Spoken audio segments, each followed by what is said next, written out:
Yeah, well, I got that Listen, all out of don't the be way scared. beforehand. Don't be scared to shit talk when we're live. I Hey, told you, I hey. will co-sign it. I'll co-sign it. They Well, can't. thank They you. can't beat me. They can't beat you up. No, they can't because they can't fight. Half the people can't fight you. There That's you just go. what happens. And if you wind up watching this and you think I'm talking about you, I'm talking about you. There you go.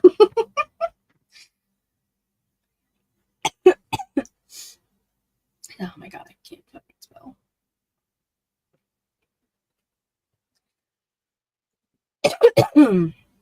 So how did they Jesus. get? Well, I guess they got degrees and stuff like that that they get all them. Well, I wouldn't think that Fightful has like certain qualifications to be writing for them. I would hope not. Uh, I mean, I don't. I don't know. I'd have to like think about all the people I know who still are there slash were there and see what like the common denominator is because I know 3 people who worked there slash are currently still there. So Yeah, I couldn't do it, and I I can don't. write too, but I couldn't do So it. can I? I have a minor in it Yeah, when I yeah, graduated. you have the paperwork, I but do. you aren't you writing for somebody now? Oh no! So that's a fun thing I learned. Um, few days ago, before I told you that like SummerSlam was a no go because I was gonna go with Haley. Haley and I both decided we both can't go, so we both don't have to worry about hurting each other's feelings. I was on like a 2-hour phone call with her, just chatting, and I like out of curiosity, I looked it up. My name, everything I wrote for them, gone off their website. Hmm. Mm-hmm. Granted, I didn't have much on there, but all of the things I had on there are gone. They didn't like have nothing to Not a say, or not a message. Like they were revamping everything, and I was like, yeah, cool, whatever, that's fine. I get the revamping message. I post something on there a day later, and then yeah, it's been a little bit of time, but I was also told that I can write on my own fucking time. mm, And I went and searched, and Haley was also looking. Nothing. Wiped fucking clean. And I don't have any of that anymore because I used their program to write everything. So that's 5 pieces gone. that's nasty. Which pisses me off because I would have just had them for myself, but you know, it's Right, fine. that's It's nasty fine. as hell. It's fucked up. Somebody would have to see me. I like just like you're not even gonna like message me or anything. Like you're not gonna, like do the courteous thing and let me know. No, you're just gonna kick me off immediately. Mm-mm. So I'm just gonna write for me, myself, and I, like I was doing originally. There you go. Or So irritating. can find get yourself to a actual reputable place to write if you want. Yeah. Yeah. Who knows? Maybe I'll get paid to write somewhere eventually. I wasn't getting paid anything there, but not like I fucking needed it anyways. I just like I get mad thinking about it still to this day. That's so annoying. How do you not let someone know? It's disrespectful. But well, like, what was the communication like though? Like, did y'all talk? Did y'all have a group chat or anything? And so originally, when they first brought me on, it was like a fucking Twitter DM group chat of all of the writers, and they were like, "Well, we deleted the group chat because everyone in there who said they were gonna write wasn't writing." I was like, "I mean, fair, sure." And then they said, because there's like 2 guys running it, and the one was like in constant contact with me. He was like, "Well, we're revamping. Did you still want to be on?" I was like, "Yeah, sure, whatever. Like the occasional piece, whatever." I was the only person writing editorials, not like fucking results and shit, because I don't do that, and I've never done that. I had to do that on SmackDraw, and it was a terrible time doing that every day. So I don't do it that way anymore. And like I said, like he told me they were revamping. I had a piece up the next day. I checked this past weekend. Everything that has my name on it, gone. Sound like this was an emotional decision, which makes it worse. Yeah, it seems like. Somebody got any feelings about something.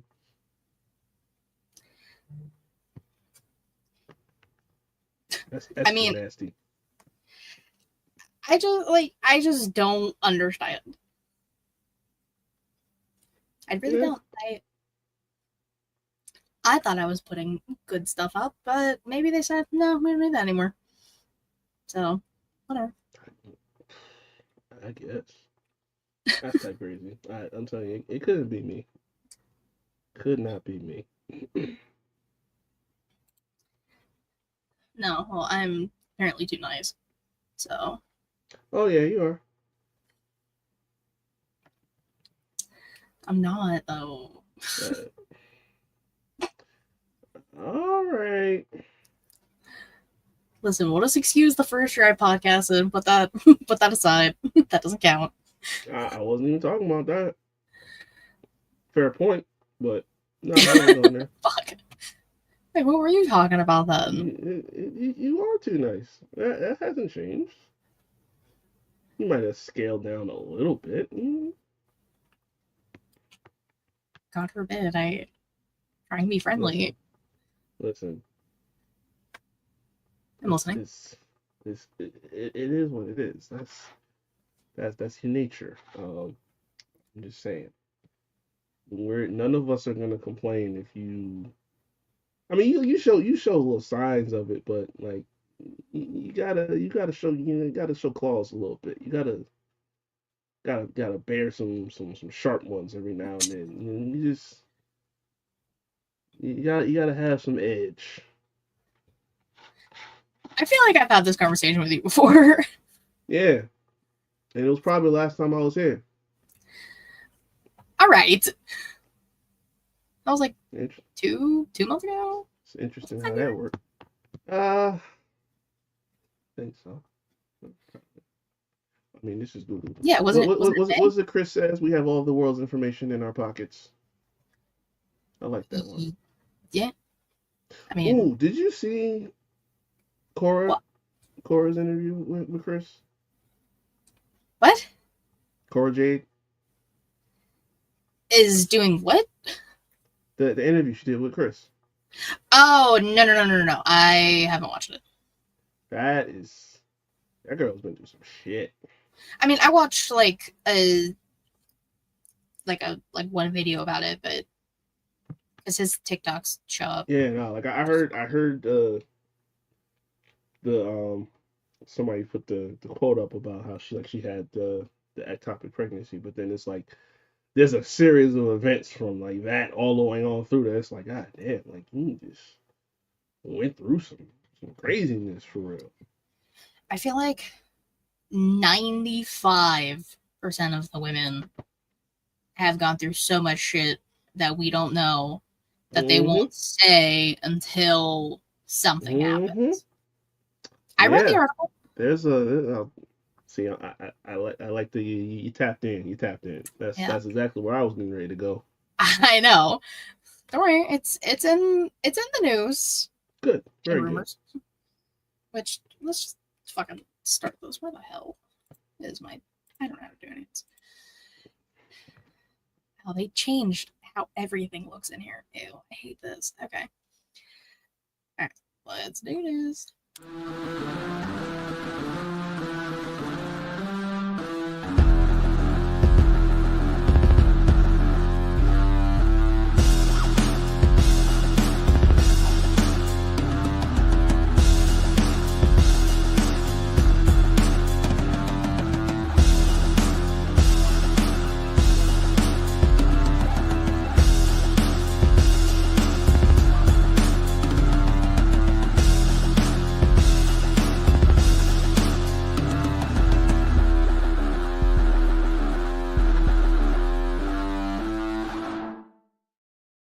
Hello to all my guys, girls, gays, A's, and everybody in between. Welcome to the She Lead Showcase. I am your hostess with the mostest, the shaman of She Lead, the hardest woman in podcasting, Miss Katie Kinsey Bay.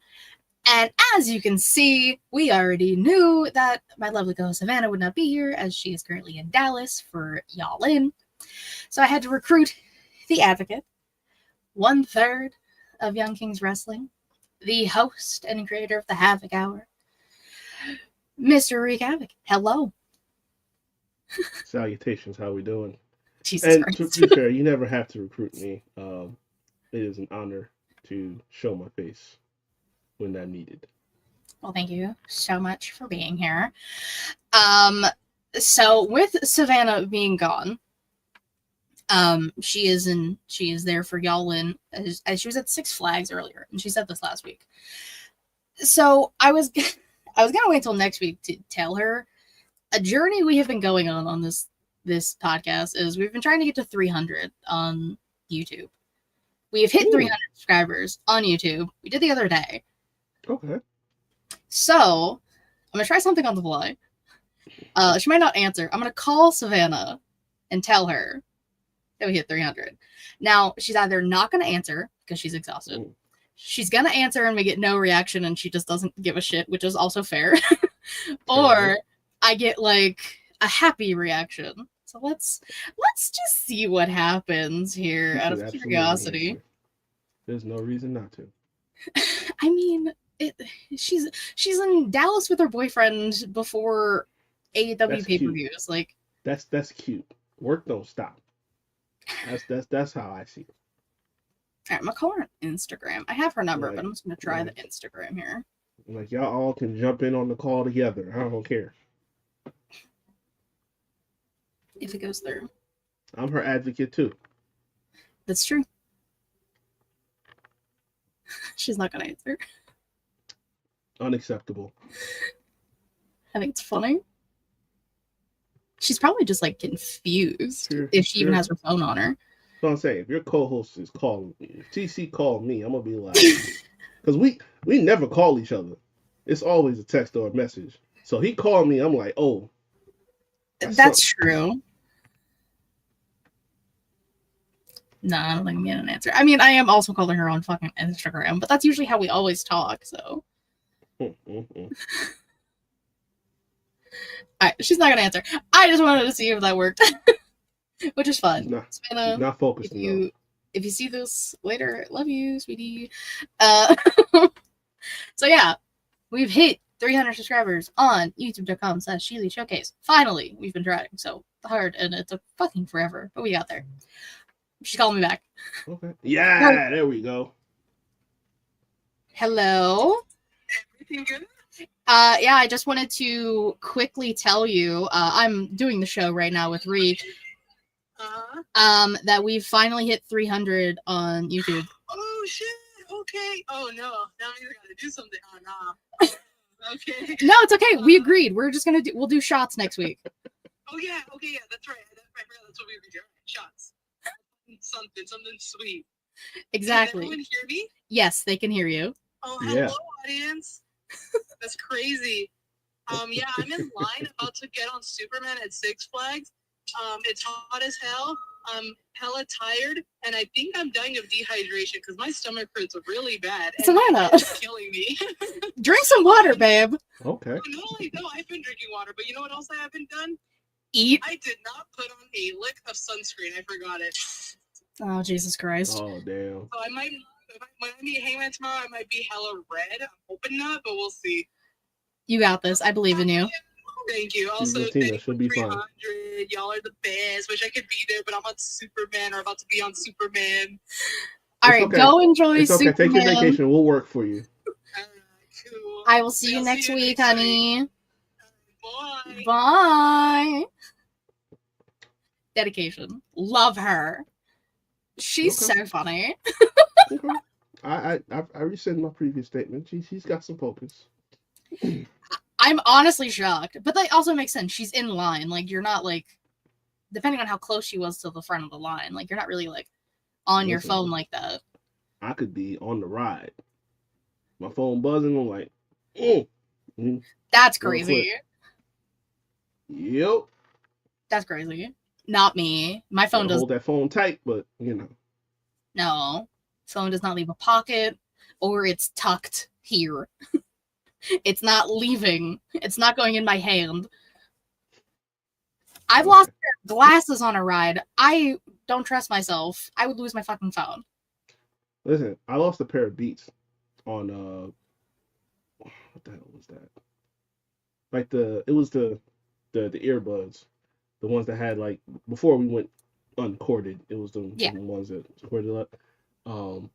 But yeah, I had them in a side pocket, and I don't know if you ever been to Dorney Park, but they have that that little twisty ride that like goes up one way, and basically you just hanging upside for a little bit, and then before you go to another side, and at some point on that, I didn't even feel it. I didn't see it, nothing. I know I went on that, got it in line, and I had it in my pocket, and I put it in my pocket. When I got off, they were not in that pocket no more. So That's crazy. yeah, it was like that. Yeah, no. I try to not have anything in my pockets unless it's like a zipped pocket, and that shit ain't leaving. So that's just me. Yeah. So thanks for subscribing on YouTube, everybody. But also go to Twitch. We're there too. Twitch is a pain in the ass on the app, but that's fine. You can still go there. Follow, subscribe, do the things. Appreciate it. All right. So originally when we were gonna do this, I was like, oh, there'll be like 3 things for news and rumors. No, there's a lot. So I guess we should just start with this. This one's gonna make you a little sad. Because you already commented about it. Congratulations to Kalani Jordan and Carmelo Hayes for getting engaged. He still can't fight though. He can. He can. I mean, congratulations, I guess. You know, she said, I guess. No, big congratulations. We love love over here. Us. As a group, we love love. We do. I'm just saying. You're just a little upset. A little hurt. Where's the it should have been me? Is that you? A little hurt. You know what I'm saying? Something like that. Something like that? Yeah, okay. The day somebody tries to lock Nia down, I might actually crash out. Please don't do that. I might actually legit crash out. I don't think we need to see you crash out. I think you're gonna be okay. Well, we need to keep the fellas away from her then. Till I get there.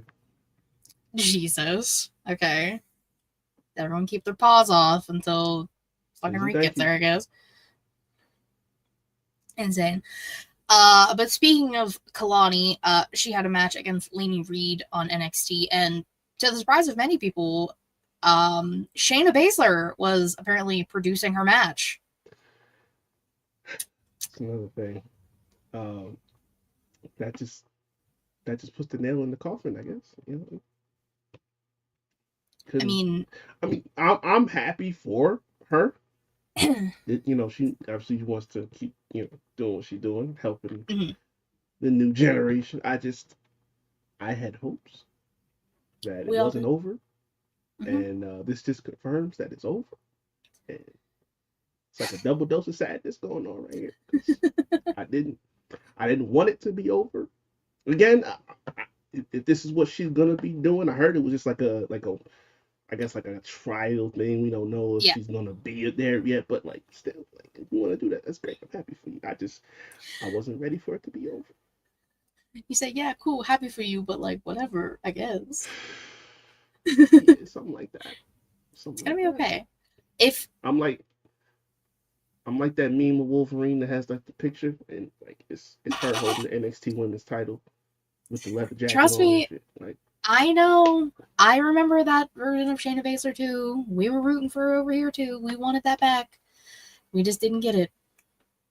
They just hate us. That's why. That's crazy. Nasty word. So Becky, there's 2 things about Becky Lynch in here.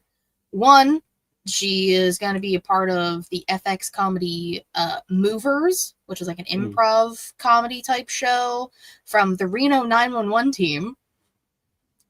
which Reno 911 was a time. If anyone was around at that time, Jesus Oh, Christ.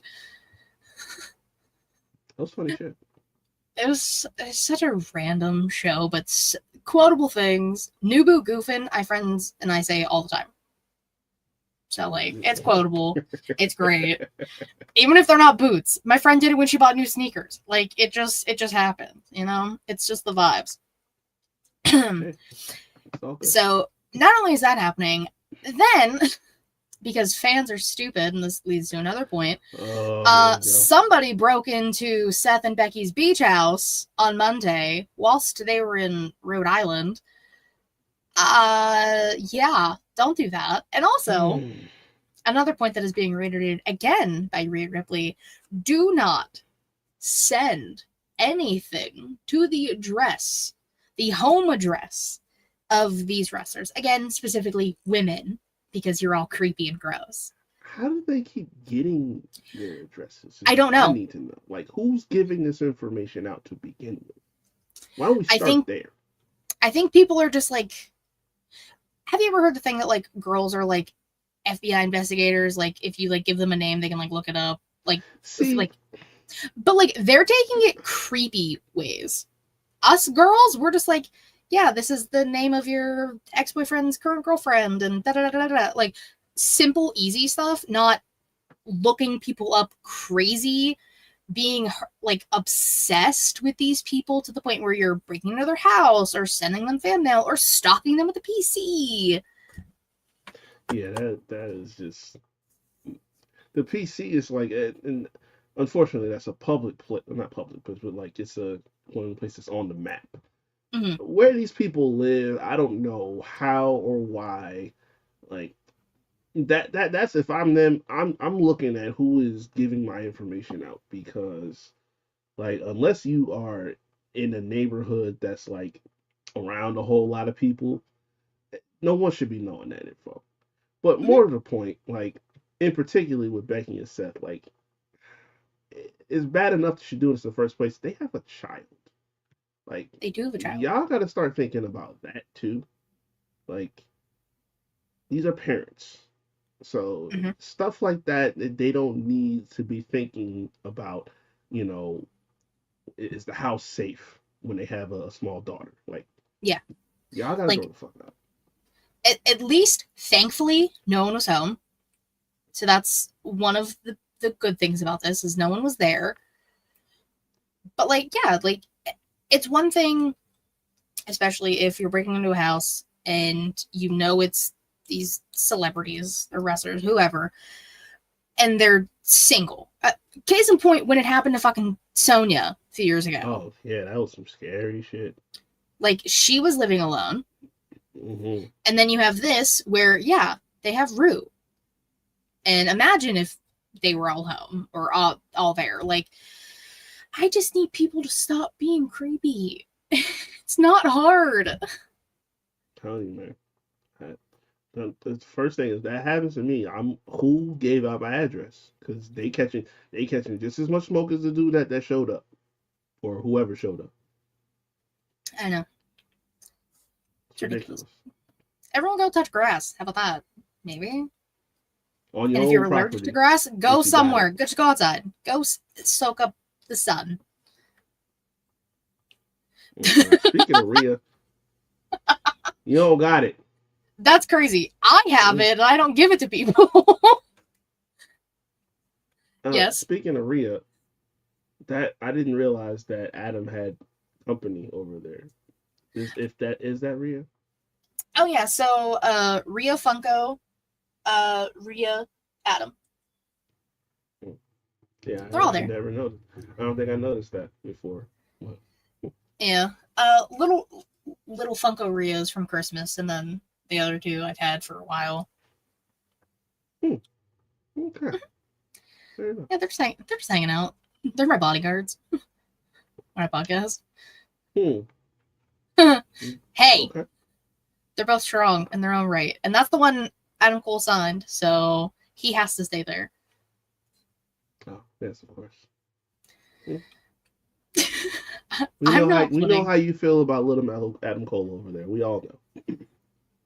hey, he's just a little bit taller than me, and he's beautiful, and he's super sweet, and that's all that No, matters. no, I'm not talking to about me. the actual Adam Cole. I'm talking about that Adam Cole over there. Little Adam Yes. Cole. Yes, we know how you feel about him. He's my pride and joy. Mhm. He's just fuck you. He's just a little guy. Yep. Yeah. So Matt has your address apparently because all doctors are registered. So you can deal with that if you will.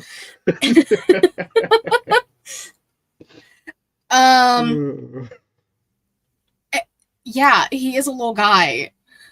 That one is a little guy. Just leave me alone. Just let them sit there. Facts are facts. Anyways, Mhm. let's talk about Charlotte's article in the Players Tribune. Yeah, let's talk about it, Katie. Yeah, let's talk about it. And now you even were like, oh, you might like respect Charlotte a little more. I have nothing against the person, Ashley. I have never liked the character Charlotte, and I've said that on numerous occasions. Like, I don't fuck with the character, and it's whatever. That's fucking rude, by the way. He's not life science. Rude. But she wrote this very long. I did not realize it was that long of an article. I was kind of like, I was shocked. She talked about her brother Reed, who passed away, and that was kind of why she got into wrestling. This was all very much like Ashley, the person, not as much as Charlotte, the wrestler, the figure that we know. She talked about that. She talked about I like didn't write them down, but like I'm just trying to remember like kind of the order of things. The 0-3 marriages getting to her because that was kind of out of pocket, and technically Charlotte has never been married on screen, so which is fair. I mean, the 0-3 thing kind of caught all of us off guard, and we were like, God damn. Yeah, it did. That was crazy. Gave her flowers to some of her favorite people, including the other horsewomen, which I was kind of shocked because I know like they are all on like good terms right now, but she did give her flowers, and she even said that in there. She's like, we're not really all friends anymore, and there's not a group chat I'm gonna put this in after the fact. And she also talked about some of her favorite people she's been in the ring with. Asuka. She talked about Bianca's impact that Bianca's had. Trish and Lita, Ronda, which y'all know I feel about Ronda, so that's just me. I mean, she wasn't wrong when she said there either. She wasn't, but I think a lot of people also give Ronda too much credit. Yeah, well, the hyperbole is going to swing on either side. But unfortunately, or fortunately, whichever, if you're for or against, Mania 35 does not become a main event for women if Ronda wasn't a part of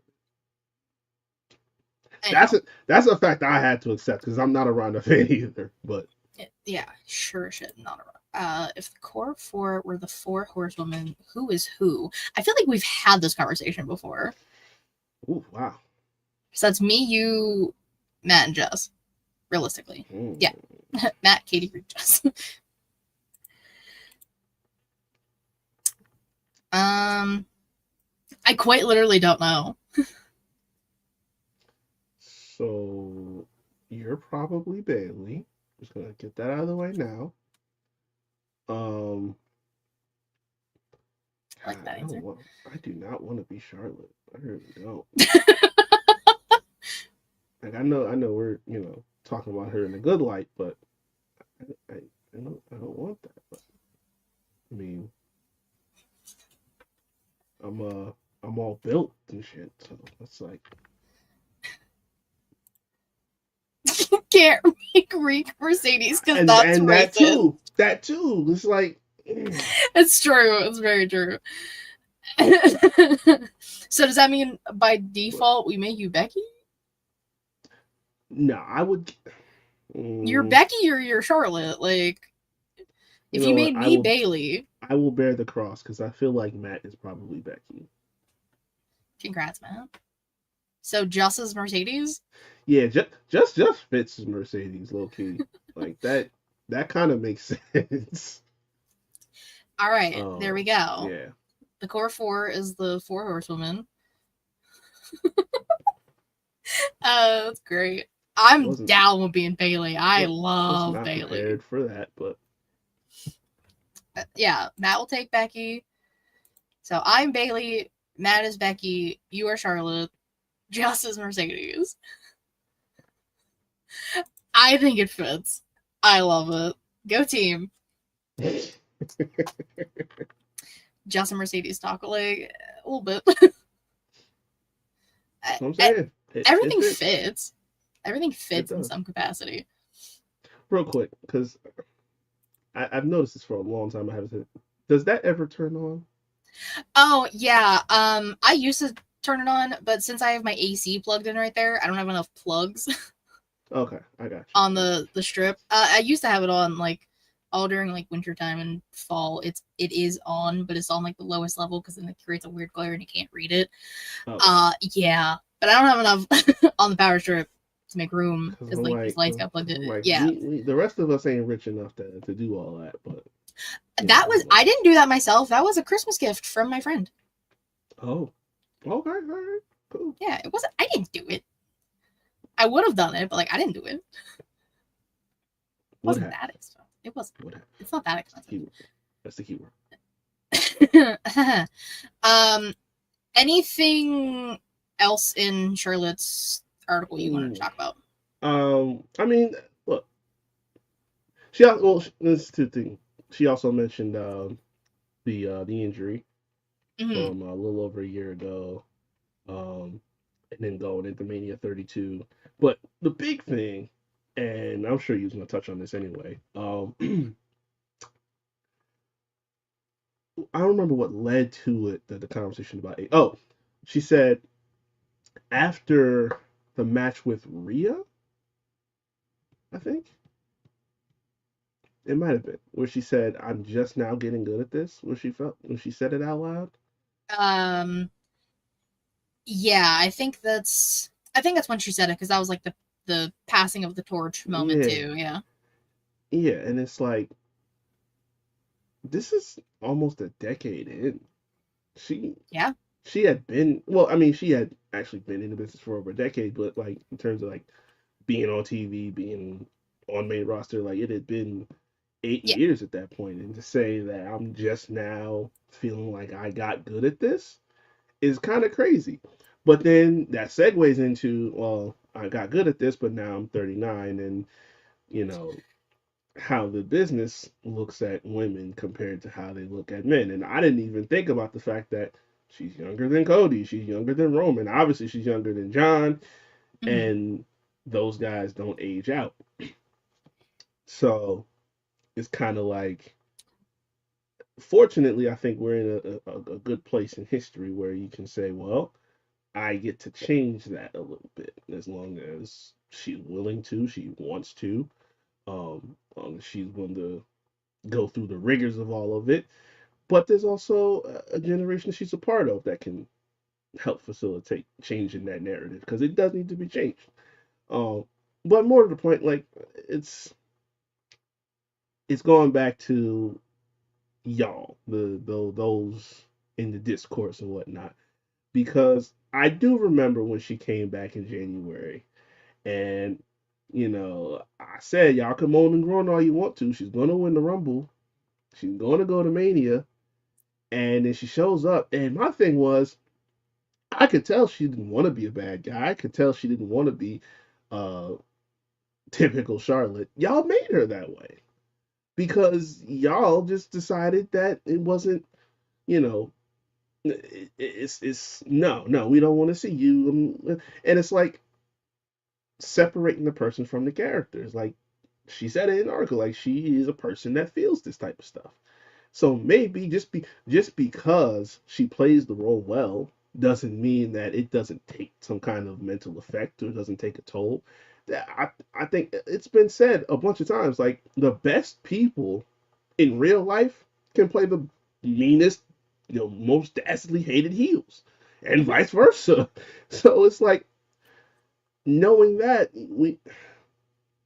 there comes a point in time where people got to be a little bit more mindful. Like I get it, it's a show and there's interaction that goes both ways, but it's like this is one of those situations where it's like introspection is kind of important because she didn't have to do this, but like she said, she kind of needed to do it for herself.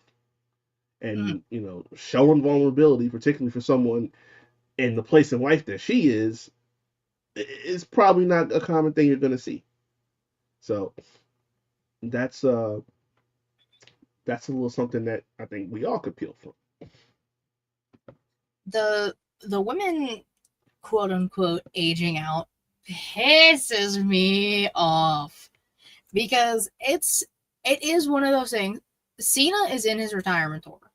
Mhm. He said, "I'm at the age now. I can't do this full time. I can't go like I can anymore. I'm hanging it up at the end of the year." Does that hurt my soul? A little bit, but I understand. John knows his body. He knows what he can't and can do anymore.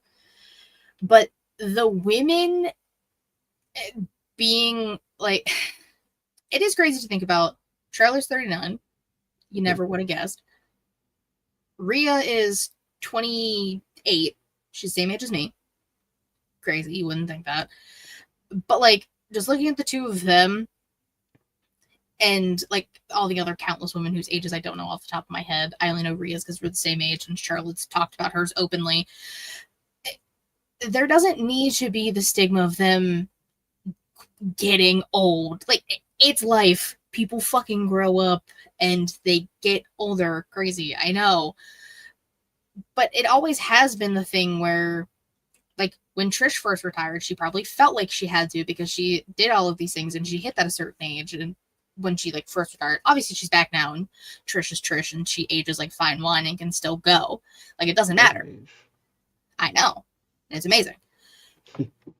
But, like, that's a key example. We've been pushing for Victoria to come back in some capacity.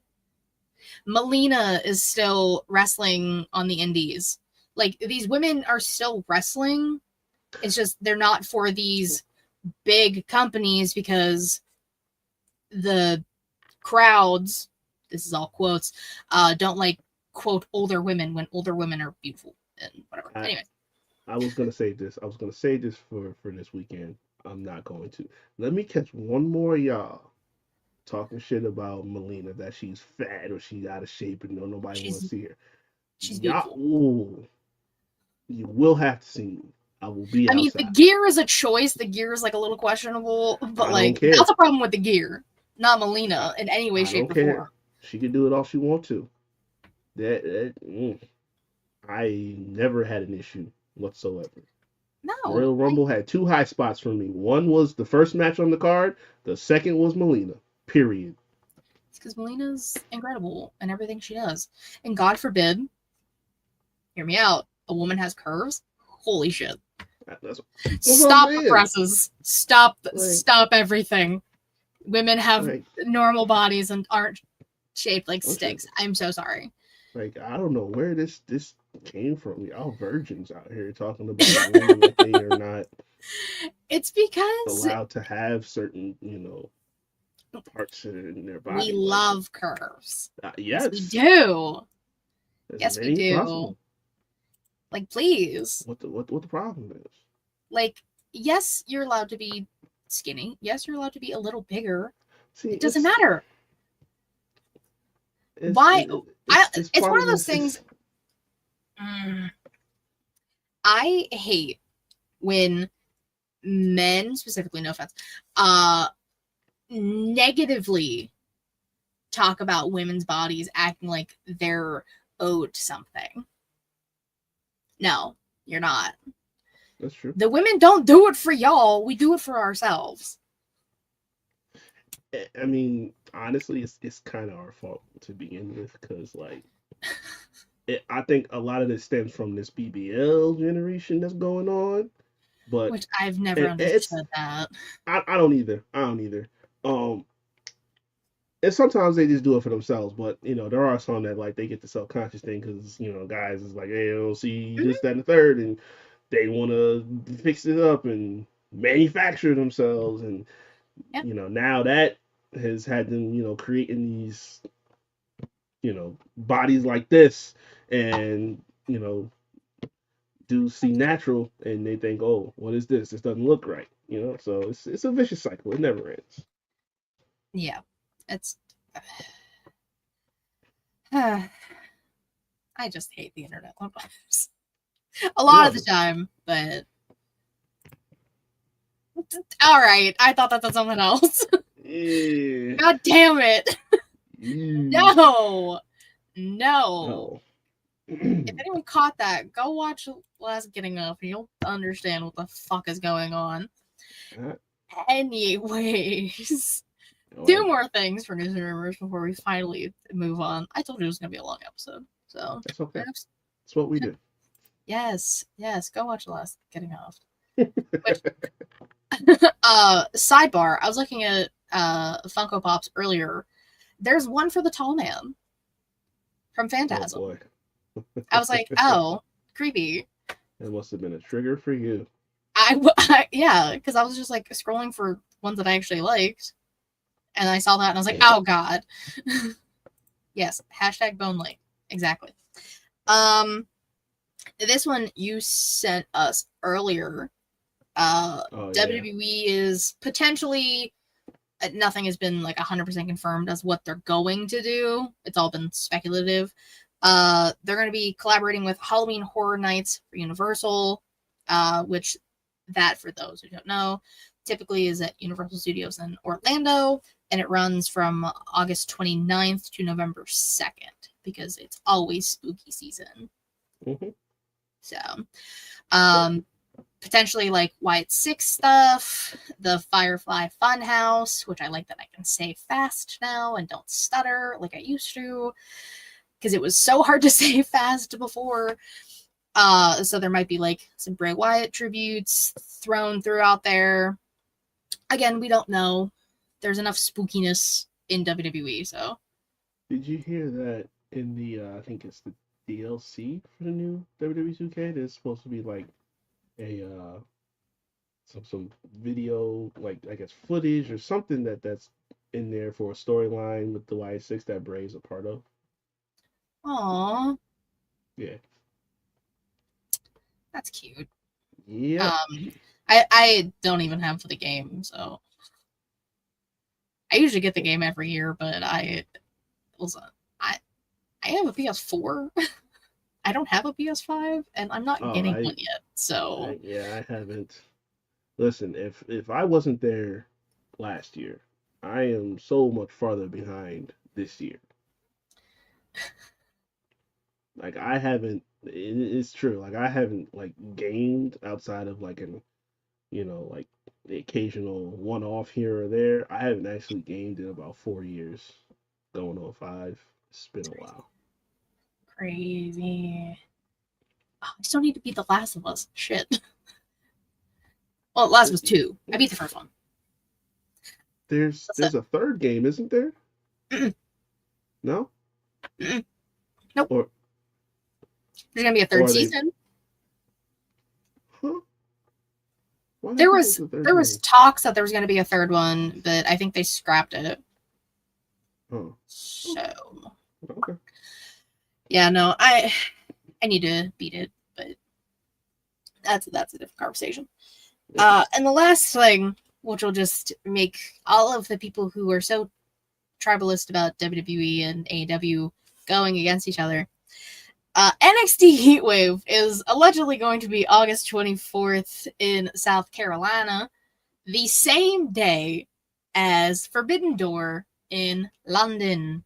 So, cue everyone complaining on the internet who is so butthurt about all of this. No, like somebody specifically you, Ricochet.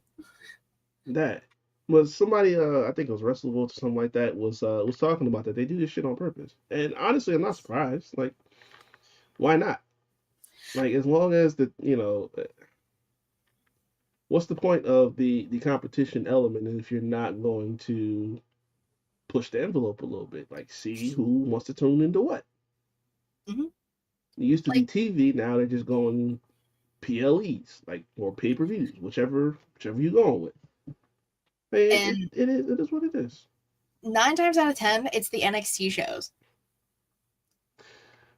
Case in point, Well, Saturday is Great American Bash and mhm. Y'all In. Now, granted, it has the potential, because, I mean, I don't know, because they don't have a lot planned / already out for Y'all In yet.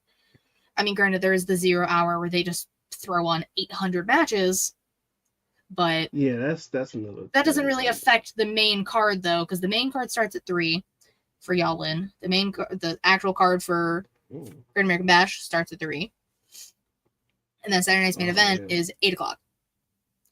So it has the potential to run into Saturday night's main event, but like not it really. shouldn't, because realistic. Well, I know Great American Bash isn't gonna run that long, maybe 2 hours, but All In is gonna be at least 3.5, maybe 4. Probably 4. So it'll probably feed right into Saturday night's main event. Mm-hmm. Yeah, that's what I'm saying. Like, it realistically shouldn't interfere with Saturday night's main event. Which, whatever. Like, who the fuck cares? Watch whatever you want to watch. Yeah. Oh, don't worry, I will. Ain't much for me to see on All In. Well, something, but I might not be able to watch any of it live except Saturday night's main event because I might be out and about Saturday during the day. So I don't know. oh, just Don't busybody, huh? not okay. I'll have you know, it's Picklesburg this weekend. So don't It's look what? confused. I said what I It's said. what? Picklesburg? That don't mean what I think it mean, do it? Pickles? Yes. Oh my god. It is a weekend long event in Pittsburgh. It is currently on it'll be on 2 of the bridges and another little section. It's just pickle flavored stuff and pickles. I personally just go for a pickle on a stick because it's delicious, and a pickle hot dog because it is also delicious. And it is very crowded, and it's one of the most popular things to happen in Where's Pittsburgh. Matt? I'm dead ass. Matt, I know you still in there. I know you still. I'm not touching that. Don't. Matt got it. Don't. I know you still in that chat. No. I hope I'm I hope not even going to address I'll hear that. about it later. I'll hear about it later. I'll hear about it on Sunday. Nah, go off, because I'm going to be the nice one now, and I'm not going to. Oh man, I didn't say anything wrong. I'm not a pickle person at all. So Okay, none of well, that that's appeals fair. to me to begin with. That's how my one But friend hey, is. She said, I would like to that's go, but wonderful. I don't like pickles at all. And I was like, that's fair. Not a lot of people do. No. That's okay. It's not for me. Yeah, so that's why I might not be able to watch Great American Bash live. So And you need your possibly pickle on a Y'all In. stick instead of watching All In and American Bash. Well, I'm going down with a friend. I just don't know what time we're going. And Sunday's supposed to rain, so I don't want to go Sunday. I'd rather go Saturday where it's not supposed to rain.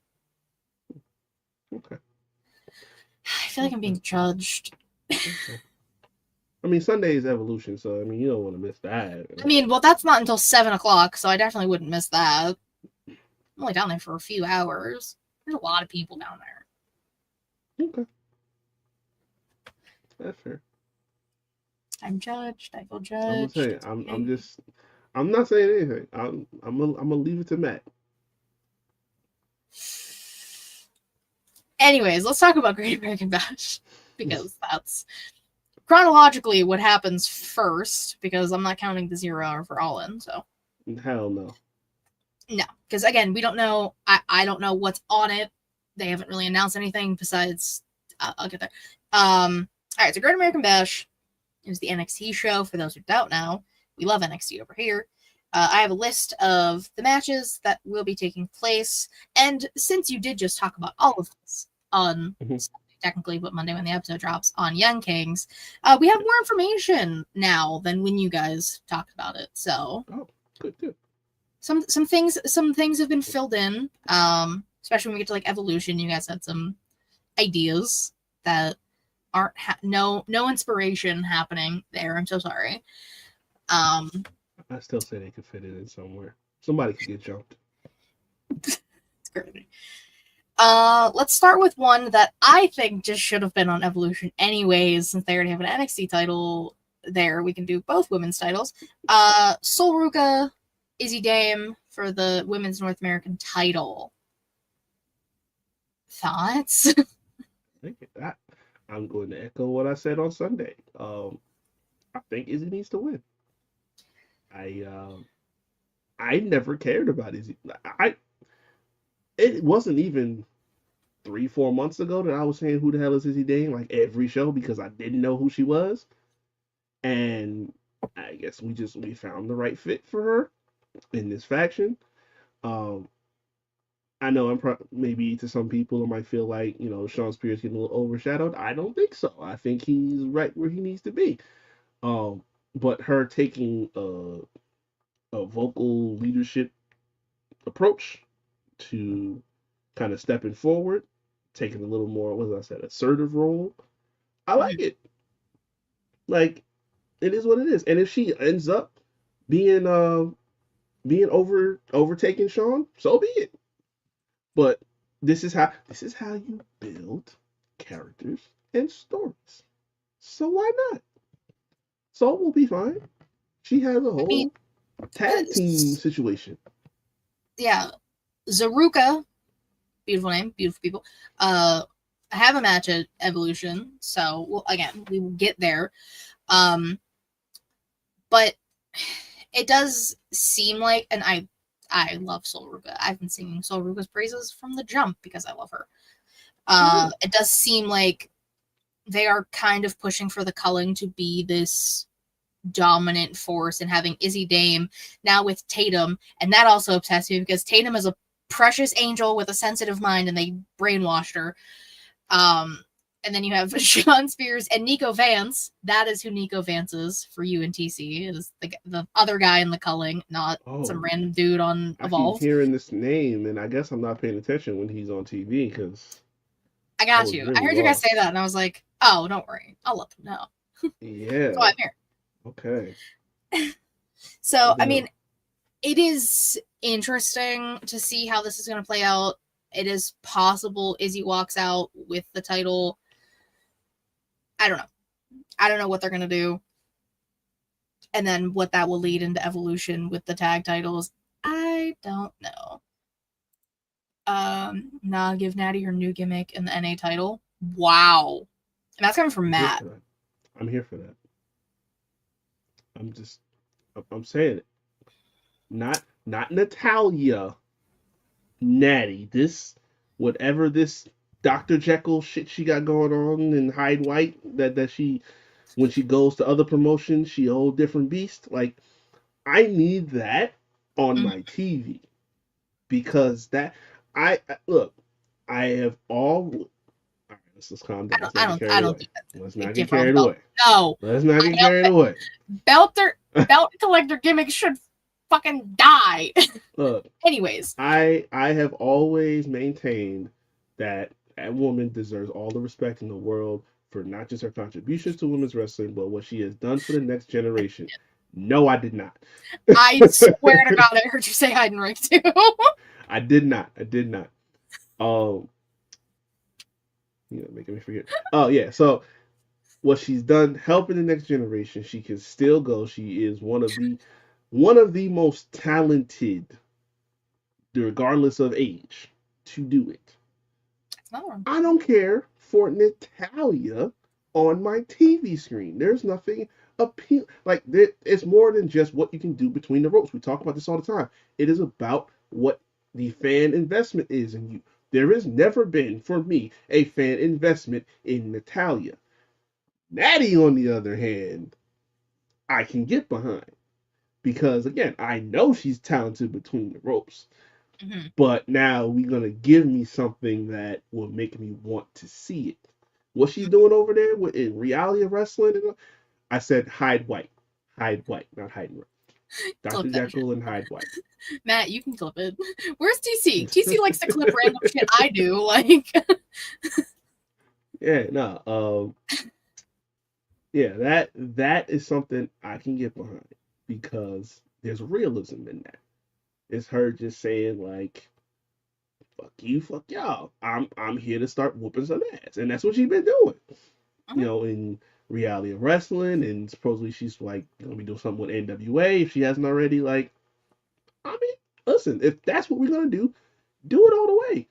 Don't do that outside and then bring her back on TV as the person that I don't care about. Like, that's counterproductive. You hustling backwards. You're gonna lose money like that. and don't worry, guys. We'll talk more about Natty once we get to Evolution. Next up on Great American Bash, we have Jordynne Grace and Blake Monroe taking on Fatal Influence. That's JC Jane and Fallon Henley, because Jasmine Nix doesn't even wrestle. So, like, what is the point for being there? I heard somebody say that they've already ruined Blake Monroe in NXT. How is that possible? Like, They already what? they already ruined Blake Monroe. It's one of those. How? That's what I'm saying. Like, I don't get people and their Rewound it. conclusions. I think he said hide and like. Listen, Hyde White. Dr. Jekyll, Hyde White. That's how it goes. Or it's Mr. Hyde, Mr. Hyde, Dr. Jekyll, whatever. That's Dr. what I'm Jekyll and Mr. Hyde. Yes. Yeah. I'll just use that from now on. But yeah, no, it's people that are doing that. And all she's done was have a segment to announce herself, have a contract signing, and she hasn't even had a televised. I know she's had like a dark match or two, but she hasn't had a televised match yet, has she? She's done house shows. Great American Bash is her first in-ring match. So it's like, what's the problem? But whatever. It is what it is. I like that she's trying to soften Jordynne up a little bit, you know, and even though Jordynne in reality is, you know, she's silly herself, but on screen she's, you know, just the big bad, even though she's tiny, the big bad, you know, muscle hamster over here. But Beanie Muffin, I believe is what they're calling her now. Oh, that what it is? That's crazy. I think that's what Blake called her, and then I think the crowd was chanting it. So, but that's cool. That's cool. That kind of plays up to kind of what she did when she got to AEW. Kind of was just like, you know, closing in on up to. That's what she did to Tony.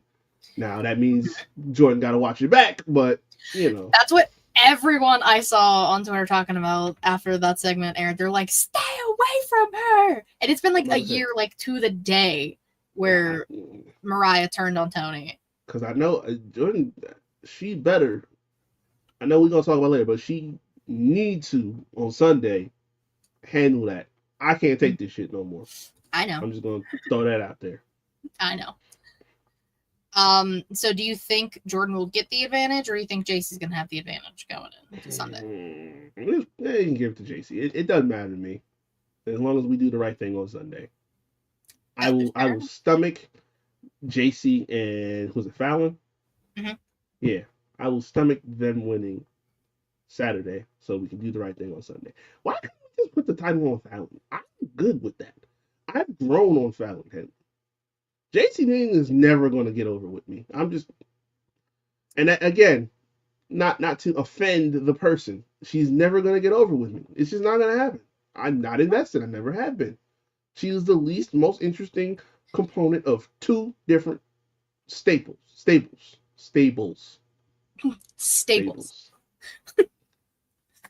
Yeah, she was the least interesting part of two of them now.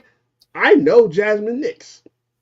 Haven't really seen much of her wrestle, but I would pay more attention to her than I would to JCJ. This is true. I mean, I don't know. Fatal Influence, which is basically just Fatal Attraction 2.0. It just doesn't hit. Yeah, that's why I was, because Matt calls them Fatal Attraction. Too many combinations of words. Yep. Toxic Attraction 2.0. Yeah, like, And it just doesn't hit the same as it did now because, like, you had Gigi and you had Mandy, and like they were like these just like bam personalities. So like it worked better than it did now. It's just trying to make fetch happen, which we have told y'all plenty times. Stop trying to make fetch happen. Like, remember when you tried to make Roddy the centerpiece of a faction when Roddy wasn't even the top part of the faction he was in before that?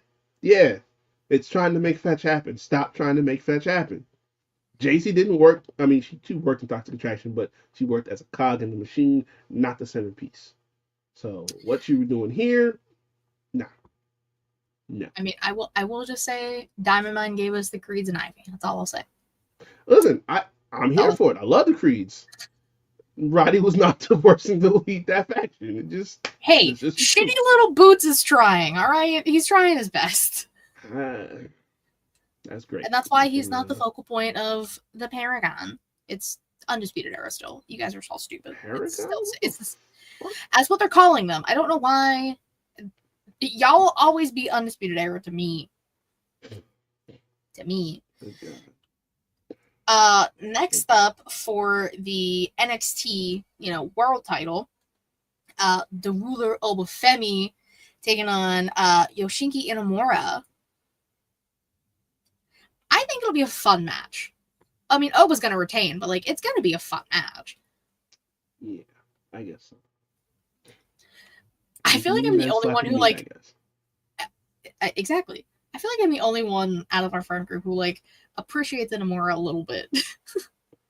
This is the thing. It's like, and I said this last week. It's not that I have an issue with producing a new challenger. It's the problem that you haven't built a main event scene. So now you're just producing a name, and that name is just going to go up into the main event and challenge for a world title. This guy has been part of this makeshift tag team that just started, maybe 2-3 months ago, if that? Like, I think it started like the beginning of the year. Was it? I think they were a tag team for a while, and then he like went back to Japan for like a month. Oh yeah, he was away for a while. Okay. But it's just like we don't have a succession plan when these top guys in NXT get called up to replenish the cycle. We don't do that, and then we have stuff like this. I would like to be more invested in this. I'm just not, because you didn't go through the proper, procedure to get him there. Like, Jasper Troy just won a contest on LFG. Why was he already challenging Oba for the title? Again, he put on a good match and it was dope, you know what I'm saying? But in terms of, again, like I just said with Natty, the investment. Okay, if you were watching LFG, okay, that's great. But then you're going to turn around and just throw him in. Like, if you were going to give him something, okay, great. You give him a test, something to let him know that he can hang. Okay. But don't expect me to get hyped for it when he hasn't even assimilated into the roster yet. Like, you gotta give me some time to enjoy the story of getting to that point. And it's the same thing with this one. Like, okay, as a talent, I can dig it, but he's been tagging with Briggs. They've been going after tag titles, and now all of a sudden he just wins a match and he's in the world title picture. Like, I've never gone for that. I've never been into that. It's not going to work for me. I know. And like you said it, like they haven't built a main event scene, and that's on them. It's because Sean is more focused on the women, and shout out to him. Good. He does better than Triple H half the time, so good for Sean. Half the time, I think 90%. I was being generous. Yeah. I was being generous. Sean could book all the women in the company at this point. He honestly probably should. I hope he's like the driving force behind Evolution coming back. We also have the TNA World Title contract signing. So, Trick Williams, TNA World Champion, Joe Hendry, and Mike Santana. So who's going through the table? Is the real question. Because someone's going to. It's contract I signing. mean, they probably gonna put Trick through it because they haters, so they gonna jump Trick. It's because You know what I'm he saying? has their company's title. Listen, they shouldn't have been lacking. He picked it up. It is what it is. I'm just saying, when Mike Santana becomes TNA World Title champion, not title, it's going to be a great day for TNA fans and me because I love Mike Santana. Oh yeah, no, he definitely gonna win. That's. But will he win at Great American Bash? Or no, it's at Slammiversary. So then he definitely will win. Oh yeah, that's yeah. He has to. If he doesn't win at Slammiversary, then fire someone. Basically, this is what from what I would gather, from what I'm looking at it, this is what Trick is here for. Because you can't have this fan favorite in Joe Hendry, which I still don't understand, but whatever. Fan favorite. Which I like. Quotes. He ain't you for can't us. have him as the champion putting over Mike Santana and expect to get the kind of reaction that you want to get for this guy who you have told a story with. Mm-hmm. Case in point, perfect example. You need a foil. Trick has been on this crash out mode since what, before Mania? This is where he's at right now. He goes and takes the title. You keep Joe in the mix to spice it up a little bit. But Mike wins out, taking the title off of Trick. You get the reaction you want. Joe doesn't lose any steam. Everybody's going to go home happy. It's that simple. But we've built to this point. That's how you do it. There you go. And now that we know the stipulation, in a Falls Count Anywhere match for the men's North American title, we have All Ego Ethan Page taking on Ricky Saints. That's nice. That's nice. I'll probably be dialed in most of this match for real. But man, I kind of need Page to win this. I kind of do. Like, okay, it's no knock to Rick. I don't think Ricky's gonna be in NXT for long. I feel like this is gonna be like, a quick pit stop just to get your feet wet a little bit. He was off AEW TV for a minute, so just like, let's get you back in the groove, and then let's get you up to main roster. I don't think it's gonna be. If he was, I'd say just get the title back. Let's make this thing happen. Nah, Ricky's going to the main roster. Like, don't waste time. Going to Julia. Like, yeah, him and Ethan can put on some bangers like they did already. So this will be no different, but Ethan Page is gonna keep it. I think he should. There's more mileage out of him as a champion down there. Why not?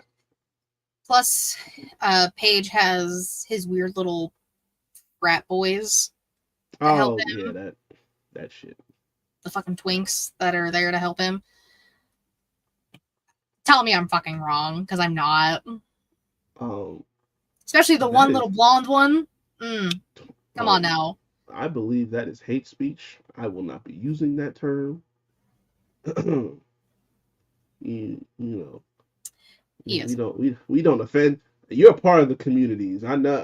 I'm not doing. Shout out to the LGBT HDMI PS5s. Oh yeah. I'm not. I am not going to be using that terminology. You can say you agree with me. You don't have to say it. Okay, you yeah. I don't care for them. I don't care for them to begin. I just don't understand what their point in anything is. They're all on Evolve, but like it's a weird little frat and nothing makes sense, and I don't understand them. It's I don't want to say it's working. It's allowed to see the light of day, in my opinion, because it's, I guess, it's original. Like, you haven't really seen that before. Doesn't make it any less cringe, but there is a frat-like faction currently also in AEW. Well, is it really? Mm-hmm. When did, you know what? Oh. I don't know when it started. I think it was a Ring of Honor / Collision thing. But I remember Savannah's boyfriend was one of like the people in it the last time they were in El Paso. So. Interesting. Yeah, it happened. It's a thing. I mean, putting them in Chase U might be interesting. It might be worth watching, but or having them interact with Chase U. I don't know. The last match for Great American Bash, because this episode's gonna be fucking 3 hours. Jasper Troy, since it's been on site, is taking on Javon Evans.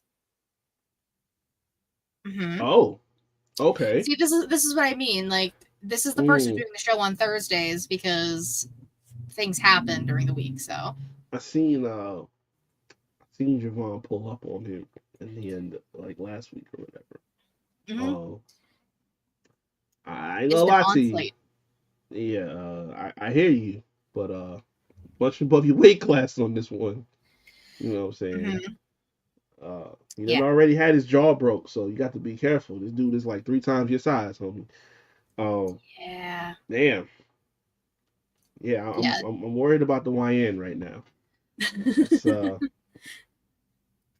That's a whole lot of beast he got to go against, but yeah. No, that should be dope though. He's probably not going to win. I'm talking about Javon, but he'll try. Yeah, I know he's gonna try. His best. Just, like I said, he's punching about 3 times his weight class over here. At least 3 times. He's like maybe 90 pounds soaking wet. Like Javon is tiny. Yeah, no, that dude would eat him for real. Probably as a snack, little snack. But he fights, so I give it to him. That's fair. He's scrappy. We're just gonna shift to Saturday night's main event because there was only 4 matches on this card. So yeah. Sure. So that also on Saturday, of course, hence the name, 8 p.m. Eastern on NBC and Peacock. I will be watching it on NBC because I don't feel like doing it with Peacock. First match, LA Knight taking on Seth Rollins. I mean, Seth is probably gonna win because he has the muscle behind him. Yeah, he got too much behind him. Right. The dog. He's dog. Yeah, I mean he got 2 dogs. He got a Rottweiler and a fully grown pit bull. Like, and I mean realistically, you can say 2 and Paul Heyman. Right. So, but I think this is really gonna be good though. Mm-hmm. And if I'm being honest, I wouldn't be shocked if LA actually did get the win. But I will make that a little bit clearer as we go on. Why I think that would make sense. Yeah, don't worry, we'll get there in a minute. Next, Randy Orton taking on Drew McIntyre, who returned last week. Yeah. On SmackDown, to the surprise of many, including myself. I was pleasantly shocked that Drew McIntyre showed up. This will be fun. I'm very excited for this match. Yeah. Until further notice, I'm going with Drew because I'm gonna tell you something. We know that Randy has, a side to him. 2009 was a long time ago, and unless you are tapping back into that, unless you are sitting in the barber's chair and getting that buzz cut like back in the day, you don't want to play around with Drew Mac the last 2 years. This has been a dangerous man. Like, this dude was doing pull-ups outside the gates of the arena, beating the dog shit out of Phil and taking personal property. Like, this is a man that wants smoke. So you either bring 09 Randy or you might get run over. So I'm taking Drew until I see something else, because he was hesitating against Cody, and I don't like that. I just need Randy Orton to punt somebody in the head. I don't care who at this point. Just do it, Randy. Why are we hesitating? Babe, listen to the voices in the head. Come on. That's what I'm saying. I mean, yeah, it probably Drew, and I think that'll help Randy like get deeper into the crazy, and maybe come SummerSlam, maybe Randy will interfere in a match. Maybe, I don't know, hit an RKO, punt somebody. I don't know. I've been waiting. We need it. we'll save the main event for last. Newly added, because this was added today, for the United States title, Solo's taking on Jimmy. Hmm? Nick Aldis announced it today via Twitter. Oh. Okay. Yeah. See, I had the day off of work, so like I was on my phone a lot today. I hear you. That's interesting. I mean, listen, shout out to Jimmy. I love me some Jimmy, but I don't see them taking it off of Solo anytime soon. I feel like this is his time to shine a little bit. Like, you know, he had a setback this time last year because he thought he was something that he really wasn't. But now we got him the new lane, and I think this is perfect for him. You know what I'm saying? Mhm. We're fleshing out his character a little bit more, put some more shine on the U.S. title, and I think him and Jimmy is going to be solid. Obviously, you know, it's his big brother, so you know they got good chemistry. But Mhm. yeah, that's not going nowhere. He's keeping that. Well, I mean, it also doesn't help the fact that Solo has, let's see, JC Mateo, Tongaloa, Talatanga. Oh yeah, Tamatonga's probably going to fucking come back on Saturday you at got the this squad. point. You got the whole squad. Jimmy has Jacob, kind of. Oh no, Like, Jacob is ready to scrap. like they got But each other's backs, but like that's it not gonna be ain't, enough. That's the yeah. problem. Like Samoan Werewolf versus multiple Samoans and Tongans. I'm sorry, you can't win. Yeah, he needs some help. He needs some more help. Especially like because I've been Team Jimmy for a while. Like I want him to have the same kind of success as Jay. Like I want him to have a singles title too. But I mean, it probably won't be here. But maybe if we revisit this in like 3 weeks, maybe at SummerSlam, we can give Jimmy that. That'd be cool. We'll I'm just see. saying. We'll see. Maybe There needs to be a moment. See, the thing about it, the most it's kind of a double-edged sword. The most damaging thing that could have happened to Jimmy was getting injured 5 years ago. Well, around that time, 5 years ago, because it gave us that time for Jay yeah. to just intimately start breaking down into a character for him, and you know, going through the motions. Like, people always say, like, oh, he just, you know, he just does the yeet and that's why he's over. Like, no, motherfucker, that story started 5 years ago. We built Jey Uso for 5 years to get him to this position. When I said a year into it that he should be a world champion and that he should have beat Roman, but it is what it is. We got the result we needed to get. For Jimmy, obviously, you know, he both guys are really on the tail ends of their careers. Not that they're about to wrap up, but at that point in time, we don't really got all that type of time. So there has to be a moment, kind of like with Kofi. Like, you know, he subs in for Mustafa Ali. The gauntlet match happened, and there was a moment. Jimmy needs a moment. I don't know if this might be it, but it needs to happen. Yeah, WWE and wrestling are full of moments, so it can happen anywhere, anytime, any place. I don't know. All right, let's talk about the fucking main event. Yeah. Yeah, he's so excited because he knows how much I don't like Bill. For the World Heavyweight Championship, we have Big Gunther taking on Bill Goldberg in his retirement match. I repeat one more time for the audience. Retirement match. So go ahead, explain to the people your awesome theory about what will happen, and go ahead. I mean, let's just call it like we see it here. First off, I didn't know you didn't like Bill, but anywho, the audacity. Let's just be That's real crazy. here. We know what's gonna happen, don't we? Yeah, the match ends in 3 minutes, and Gunther, as Vince said in the chat, he wants Gunther to break Bill's legs or something. It's not gonna happen. It's not gonna happen. No, because you And say and that look. something else I've is gonna had happen. I've had to face reality here, and I went into last week thinking, you know what, it can't go down like this.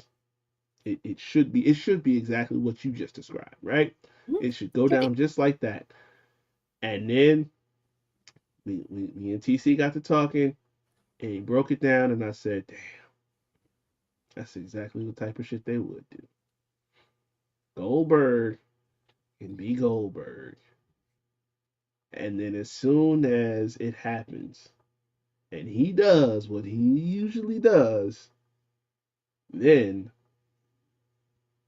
here comes the Rottweiler. Here comes the pit bull. Because what is that they keep saying? Something about speared speared, some shit like that. I keep hearing. Everyone's no one spared, everyone's speared, some shit like that. I keep hearing that. Oh, I don't think I've been paying attention that close to what they're saying because I don't remember Yeah, hearing like it at all. somebody's been saying some shit like that. Something about everyone's speared and shit like that. And so it's like, okay.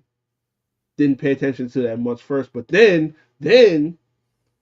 I heard him say that Braun Breaker is the only person who should be doing the spear. Sounded like somebody tapped into Young Kings Wrestling. I mean, Um, there's the fucking lie, people. no, he absolutely. That's what I said. So I'm I saying know. somebody must be tapped in. But he says that, and then there's this terminology floating around, and I'm like, oh man, now from Sunday up to this point, it just started to set in like, damn, it's really gonna happen. That man is gonna win that belt. And then Braun is gonna spear him out of his skeleton. Please. And we're gonna have that cash in. And that's how Saturday Night's main event is going in.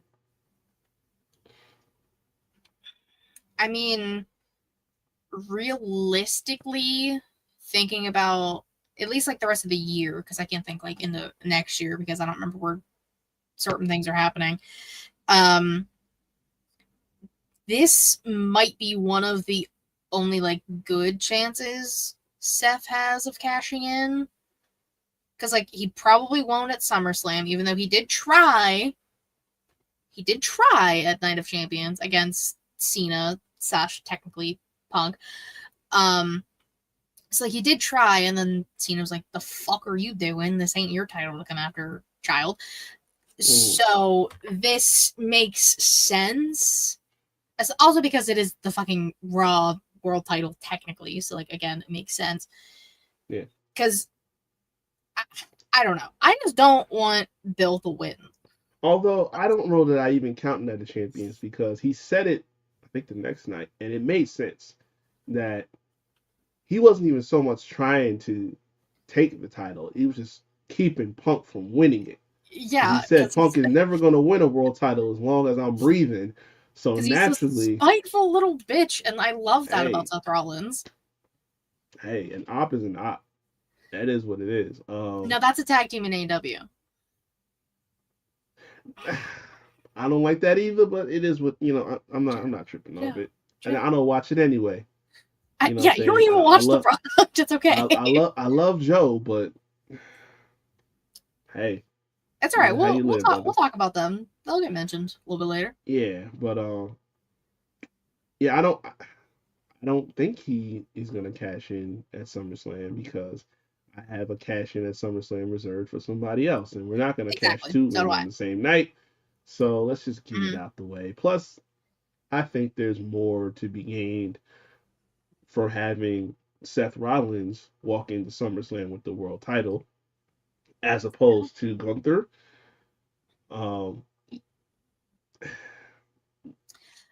He already went on the run. It's like he's beat the people he needed to beat. And even though I'm not, I've said it before, not too crazy about killing off the Mystique of Gunther as much as they have, but we need to freshen it up a little bit. And I think as long as Seth is walking into SummerSlam with the world title, you can run back a certain rivalry that apparently is never going to end anyway. So you Never, got that in your pocket. Do it. never gonna end. Because why not? Fuck it. We ball. Like, I mean, we were supposed to and get it at Mania last year, so yeah, that's true. That's true. Could have happened in my presence. That would have been cool. But, you know, people gotta get hurt. So, I mean, realistically, thinking about it now, like, Seth was already on, like, sticky tack with his knee. Had Punk not been injured, that match should not have happened regardless. well,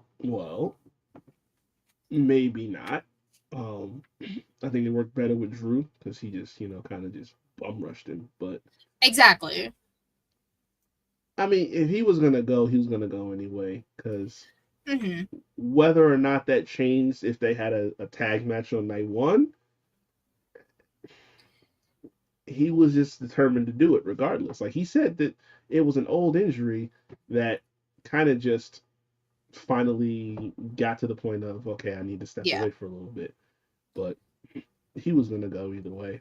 So Oh, it might not have been as good as it could potentially be now, hmm but who knows? I don't know. I just remember seeing him hobble with that chair, trying to get that Mhm. spot. I was like, this hurts my heart. I can't do this. Oh yeah, because he had already done everything at this point. Because he left it all out there. Because Yeah. at this point, why not? Like you're in the shield gear, which already is crazy, and then you can't even walk. You have to use the chair to help you. You can't really get in a ring.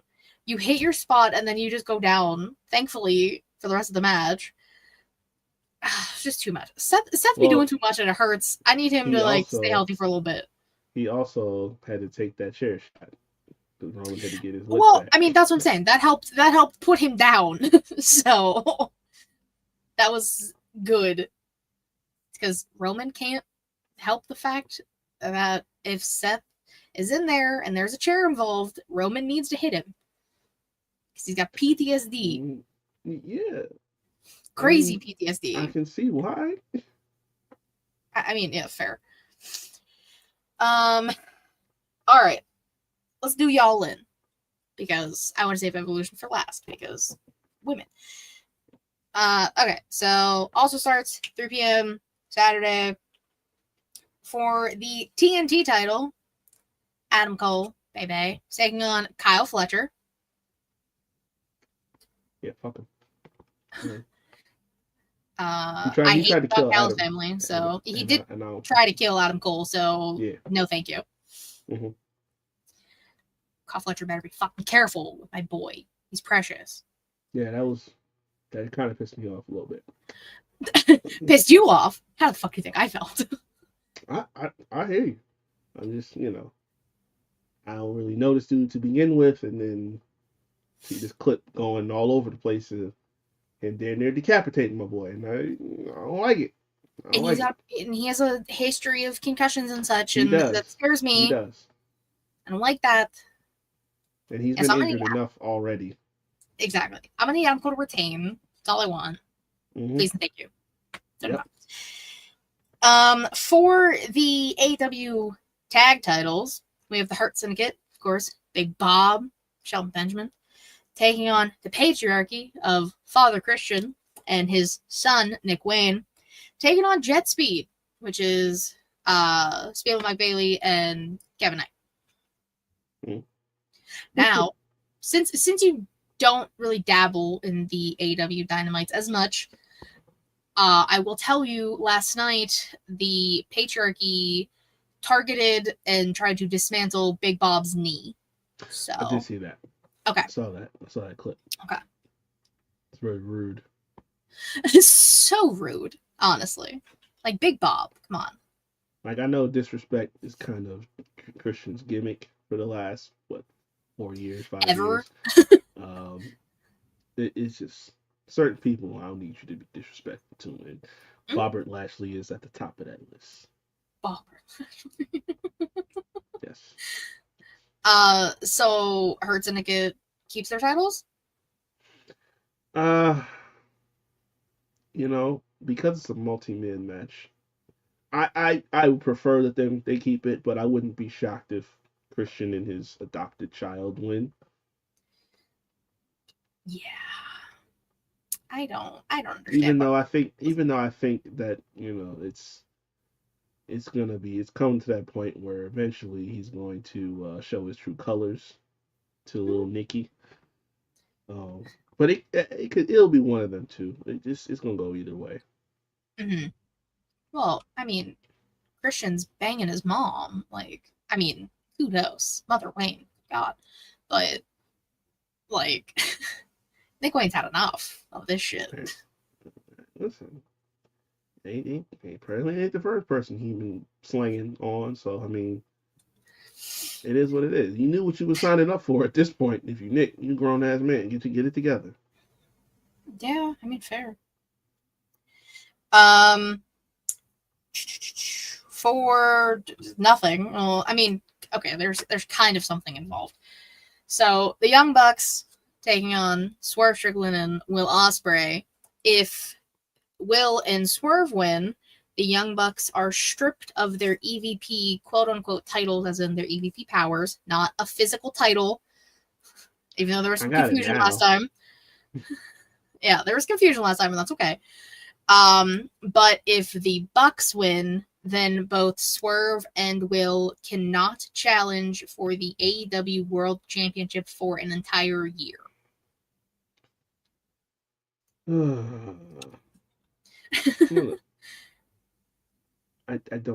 don't see a positive either way.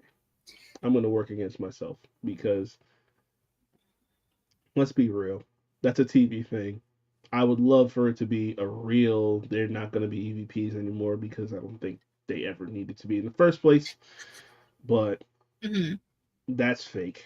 And then realistically, who cares if neither of them can challenge, because Ospreay should have been challenging for the world title here. So just prolong that some more, why don't you? Like, where's the win here? I don't see it. So I'm just gonna split the baby here and just give it to Swerve and Ospreay, because I guess a fake win is better than any type of L at this point. So yeah, I mean, once we get to what is probably the main event, but it also depends on, I don't know, there's a lot of different stories that are intertwined with one another on this card. So I don't, like, a lot of things happening, like, it's going to be a fucking domino effect. If one thing happens, then it's probably going to lead to this happening, and then if one thing happens, then this is it hurts my brain trying to think about what all can happen if the Young Bucks win, then what is that going to do for the world title? And because they're obviously going to get involved, and Swerve might, will, because it is a Texas death match, and obviously we'll get there, but it's just dominoes. And Tupac is still hurt, so he's out right now, hence why Gabe Kidd keeps showing up, because why? But again, we're not there.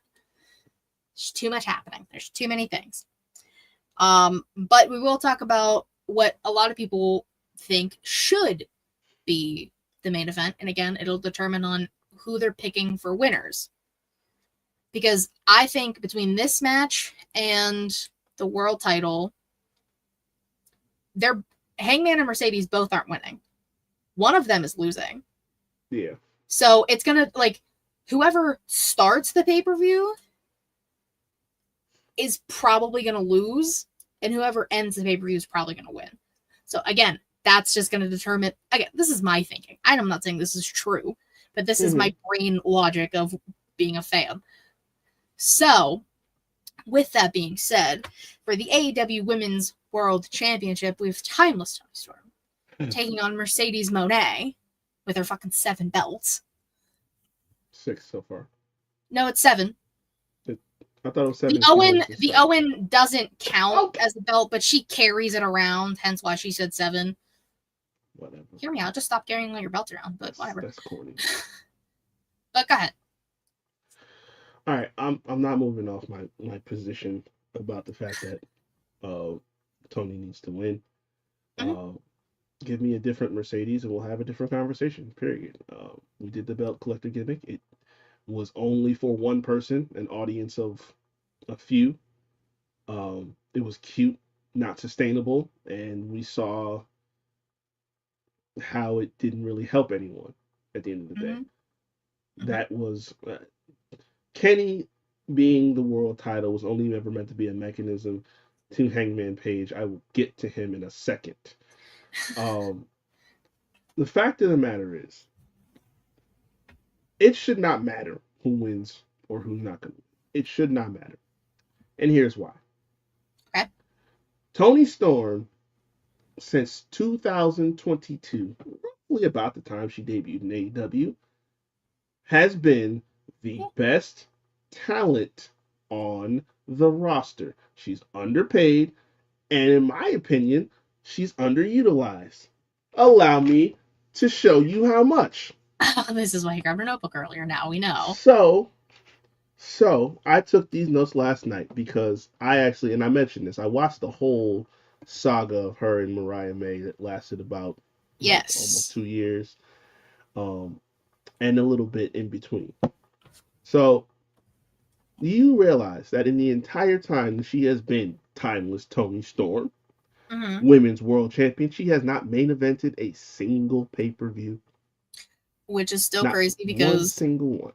her and Mariah literally having the Hollywood ending, not main Oh, event review. Crazy. I'm gonna get there. I know you are. Don't you worry. Don't you worry. There were only 3 instances that I forgave because I had to go back and I had to make sure that I got it right. Okay. World's End back in December. She was third on the card. She wrestled Rio for the title. That was a nice Samoa Joe beat MJF for the world title. Okay. And that's when the devil thing happened after the fact. Yeah. Exactly. Fair Mhm. enough. I'll give you that. Dynasty. She wrestled Thunder Rosa. She was 6th on the card that night. That was the night that Swerve beat Samoa Joe for the world title. Oh yeah, that did happen to Dynasty. That's right. I gotta give it to it. Like, okay, fine. There's context. Whatever. Yeah, finally won his big one. Yeah. Even though I don't, 52. I know. But 52 exactly. the moment mattered. Mhm. And then of course, obviously, I can't not. Her and Mariah at All In last year. They were 5th on that card. Not including the pre-show, but obviously, Bryan Danielson, Swerve. I genuinely thought Bryan was going to lose. I didn't think that he would say, hey, you know what? I'm going to take the win. I'm going to take the title this time. I thought we were watching the Swan Song. Fine. Fair is fair. I'm going to let it rock. But what I am not going to forgive, and to this day I still won't, and some of y'all might look at me crazy. I don't give a damn. Say what you want to say. Revolution last year. He had a match with Deonna Purrazzo. Don't remember where on the card it was, but that was the night that Sting retired. I'm gonna tell you this right now. That match did not need the main event. Let's be straight up. It didn't need to. You could have put that anywhere on the card, and it would have had the same amount of impact. It was for tag team championships. I know tag team championships main eventing is a new thing to people since, we did it at WrestleMania. But listen, I get it. He's the icon. He's the Hall of Famer. He's a legend. You did that out of pure fan service and nostalgia. It didn't need to main event. It didn't. Tony and Deonna had history, have history, and 2 of the best workers that you had at the time. No reason not to put them on last, but whatever. Go on. Okay. I put on here Full Gear because there wasn't a world title match at all. This is when Mariah had the championship. They just had a segment with her and Mina Shirakawa. That was the champagne thing, I think. Yeah. They went through a table. Yeah. And I think on that same show, it might have been a different show, but do you know Tony was the one match on the pre-show, the first match on the pre-show? This is when she was I think she was in that amnesia phase. Yes. I don't remember who she wrestled, but I remember her having a match on the 0 hour. Yeah. Yep. Oh no, I'm sorry. Follow my own notes here. World's End was where she was first on the pre-show. Mm. Yeah, this was back in December. And then of course we're gonna go Revolution, the Hollywood ending. I don't need to explain that further. I mean, it makes You sense. weren't gonna put Adam over. You weren't gonna have Christian win the belt. Those are the only two outcomes that would have been forgivable for what you did that night. If Adam Copeland wins the world title, I'm not going to complain. He deserved it. I said he should have had a world title when he came back. Mm-hmm. He didn't do that. Christian deserves a world title for just what he's done throughout his career. Getting one that actually mattered, and then he didn't have to, make stipulations in matches to get. Fine. Mm-hmm. He didn't do it. Tony and Mariah, I already said it, had the story of the year in wrestling. Mm-hmm. That itself, it wasn't even a long match. It was like, 12, 13 minutes? But they made the most out of all those minutes. Yeah, I don't remember how long it was. I don't think I fully watched it because I think I might have been podcasting at the time, so I was trying to keep updated. I watched it back last week. It's not a very long match, but they maximized every single minute and created a moment that should have closed the pay-per-view. It did. Yeah, literally, because the end of the match had the classic "the end." If you've ever watched an old-timey movie, that's how they end the movies. They had that on the screen. That would have been the perfect way to send people home that night. Exactly. But no, you've Christian fail his weird Money in the Bank cash-in, so. And last but not least, Dynasty. So, after this reign of terror that's still going on with Jon Moxley holding the world title. Yes. You brought Swerve into the equation. And, I'm assuming the idea is Dynasty becomes his show. He wins a world title there again. That's what everyone thought. But then he didn't do that. Because the Young Bucks came back and screwed up. Yeah, you brought the Cracker Killers back to get involved in it and ruin it for me. Mm-hmm. I'm not saying that, Megan Bayne is ready to just jump into a main event yet. We'll get to her.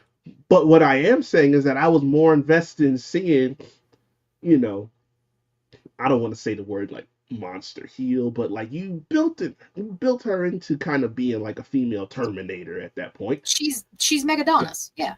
Yeah, I was more invested in seeing that against Tony. Mm-hmm. I would have been more agreeable to that being the main event, especially if, again, you're not going to make the right decision in the main event. Mm-hmm. Which brings me to All In and Mr. Adam Page. Y'all in. Look.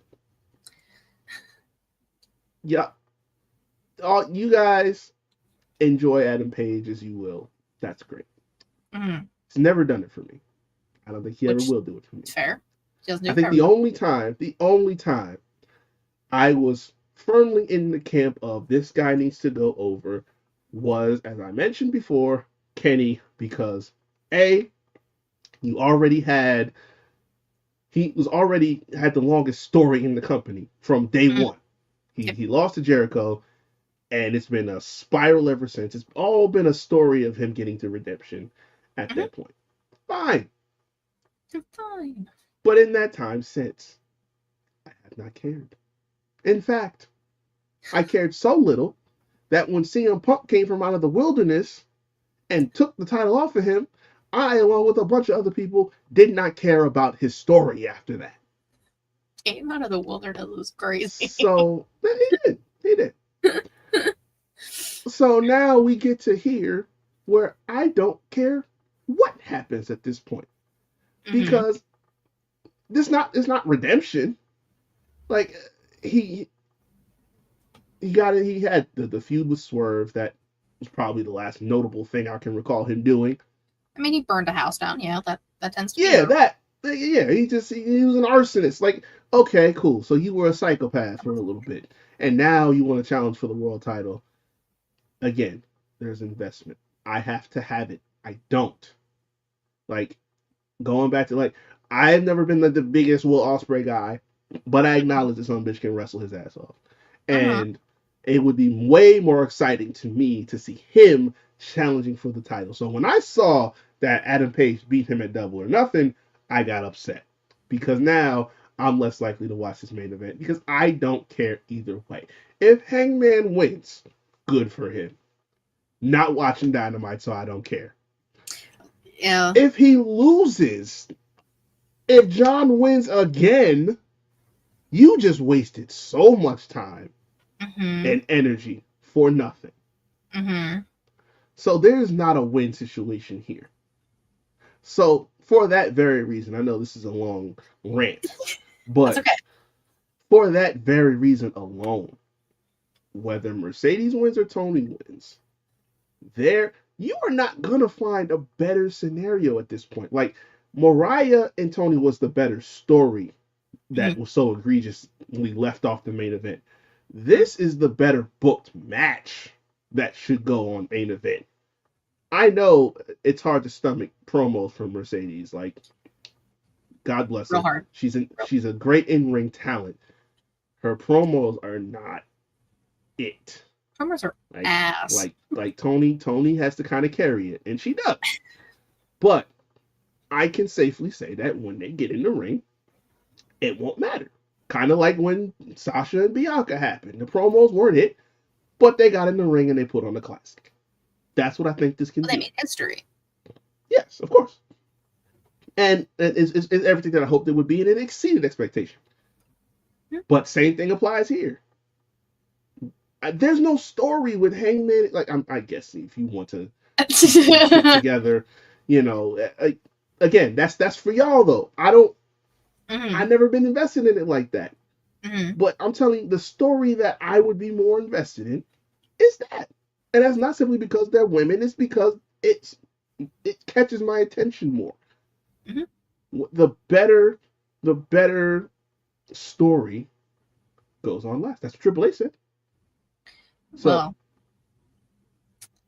I know. There's some mishits there too. But yeah. I don't care for this main event, is what I'm trying to tell y'all. Because if it's not Tony and Mercedes, then it's not the main event. And if it's not the main event, then I don't know what y'all did it for. Okay, my turn. So, few things. One, Tony Khan hates his women talent. Point blank period. Because he never lets the main event, and there's never more than 2 women's matches on a card. Because it ruins, this is a quote, ruins his perfect card. He has said that in a fucking room of press. So what perfect card? None of these. It was a whole thing. I don't remember which pay-per-view it was. He said some stupid shit because we were all complaining that there wasn't enough women on the card. He was like, it would ruin my perfect card. Like, go to hell. I have a little bit of inside information. So, what I was told from a source who would not be named, because no, I'm not naming them. Will and Hangman were supposedly supposed to be swapped positions. So Will would have been the one challenging for the title on Saturday, and Hangman would have been teaming with Swerve. They did not go into detail as to what happened. I was told a lot of it was Mox wanted to give Darby the title, which Darby has now come out and said he doesn't give a fuck about the title. He literally has basically said that. He said, I climbed Everest. I don't care about this title. He really turned the mic on me. That's crazy. So for the longest time, Mox was saying no, because it's Jon Moxley. Again, this is all what I have been told. I'm not sure exactly how true any of this is, but I trust my source. And I mean, it wasn't like meant to come out in a conversation I was having with them, but we just ended up talking about it. So I have a little bit of, like, it's not crazy. Like, rumors. Shut up. We'll talk after. I'll tell you after the fact. So yeah, originally at one point this was all supposed to be flipped on its head. Will was supposed to be challenging Mox, and Hangman and Swerve were supposed to be tagging together. And now, like you said, if Hangman loses to Moxley, then what the fuck was the point? Now, you said there isn't a story, and that's completely fine. You don't really watch AEW, and you don't really like Hangman, and you don't resonate with him, I should say. It's not like you don't like him, you don't resonate with him. No. Which is fine. That happens a lot with people. Like, that's okay. But for the people who have been riding, no pun intended, with Hangman for this AEW ride, it's not really like his redemption. It's ending the reign of terror that is Jon Moxley. You had your heavy hitters try. You had Swerve try. You had Will try. You had these people trying. You had Cope try. None of them were successful. Our last hope, again, because Darby has basically said he doesn't give a fuck about the title. Our last hope is Hangman. God. Help me, Obi-Wan swear, Kenobi, you're my only hope type I shit. swear on all that. Listen, on all that I love, if I ever see Darby Allin with that championship, I promise you, I don't watch now. I will legitimately boycott ever watching until it was removed from him. So, I mean, if this is the option B, by all means, just go Hangman. Like, I still don't care, but it's not I even will option take B. that. I think it's option like F because of all the things they've gone through. Like, I will take Hangman in a heartbeat before I ever accept Darby Allin winning the world title. It's just not gonna happen for me. And with that, to give my answers, I think Tony retains, and I think Hangman wins because it is a Texas death match. Everyone, Done before. but now there are more players to get involved. You have the Young Bucks to come out. You have the rest of the Death Riders. You have Marina, who got her ass buckshot a few weeks ago. You have Gabe Kidd. That's all for Team Moxley. For Team Hangman, you have Will. You have the Ops, which is Joe, Powerhouse Hobbs, and Shibata. And potentially Swerve. Also, maybe Willow, if Willow just wants to come hang out again, because Willow can do whatever she wants. But Willow might be busy. I'll get to her in a minute. We still have a few other matches we have to talk about for y'all in. So there are so many. That's what I'm saying. Like, if Swerve and Will lose the tag match, which will obviously happen before this match, then does Swerve even care about helping Hangman? Because he can't even challenge for the title anyways. Like, it's just one of those things where it's gonna domino, like I said. So, in other words, we're gonna do the Avengers Endgame style shit that we did like at WrestleMania 40. Oh, everybody's getting involved. This is about to be an overbooked fucking match. This is like when DC made Justice League to try and catch up to Marvel. Mm-hmm. And we see what that did at the box office, so I don't know why we think it's gonna work any different here. Sidebar, almost went to see Superman today, and I said, I don't really like Superman, so I didn't go see it. I'm not gonna lie. If I do, I will be very bored that day. Like, listen, I didn't have work day. If I sit up there and I go watch Superman. Listen, and I got freebies to burn. I'm still not considering using one to go see Superman for free. I need to see 14 more movies this year to get my premium for Cinemark. Shout out. I decided not to go to the movies today. You know what I did? I went to go get a snack wrap from McDonald's because that shit's back and that shit slapped. So it's July 10th. Snack wrap is back, baby. Because I got that for this very reason. Tell the world. Reek, I have been waiting. I have been waiting since the pandemic. For them to bring back my snack wrap. I stopped looking because I just stopped believing that. I did too. I stopped having hope. It's like the same thing with I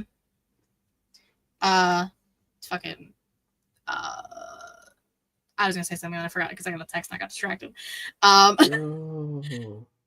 This is legit. I kind of gave up, and then they started tweeting about it. Like McDonald's tweeted, like July 10th, this shit's coming back.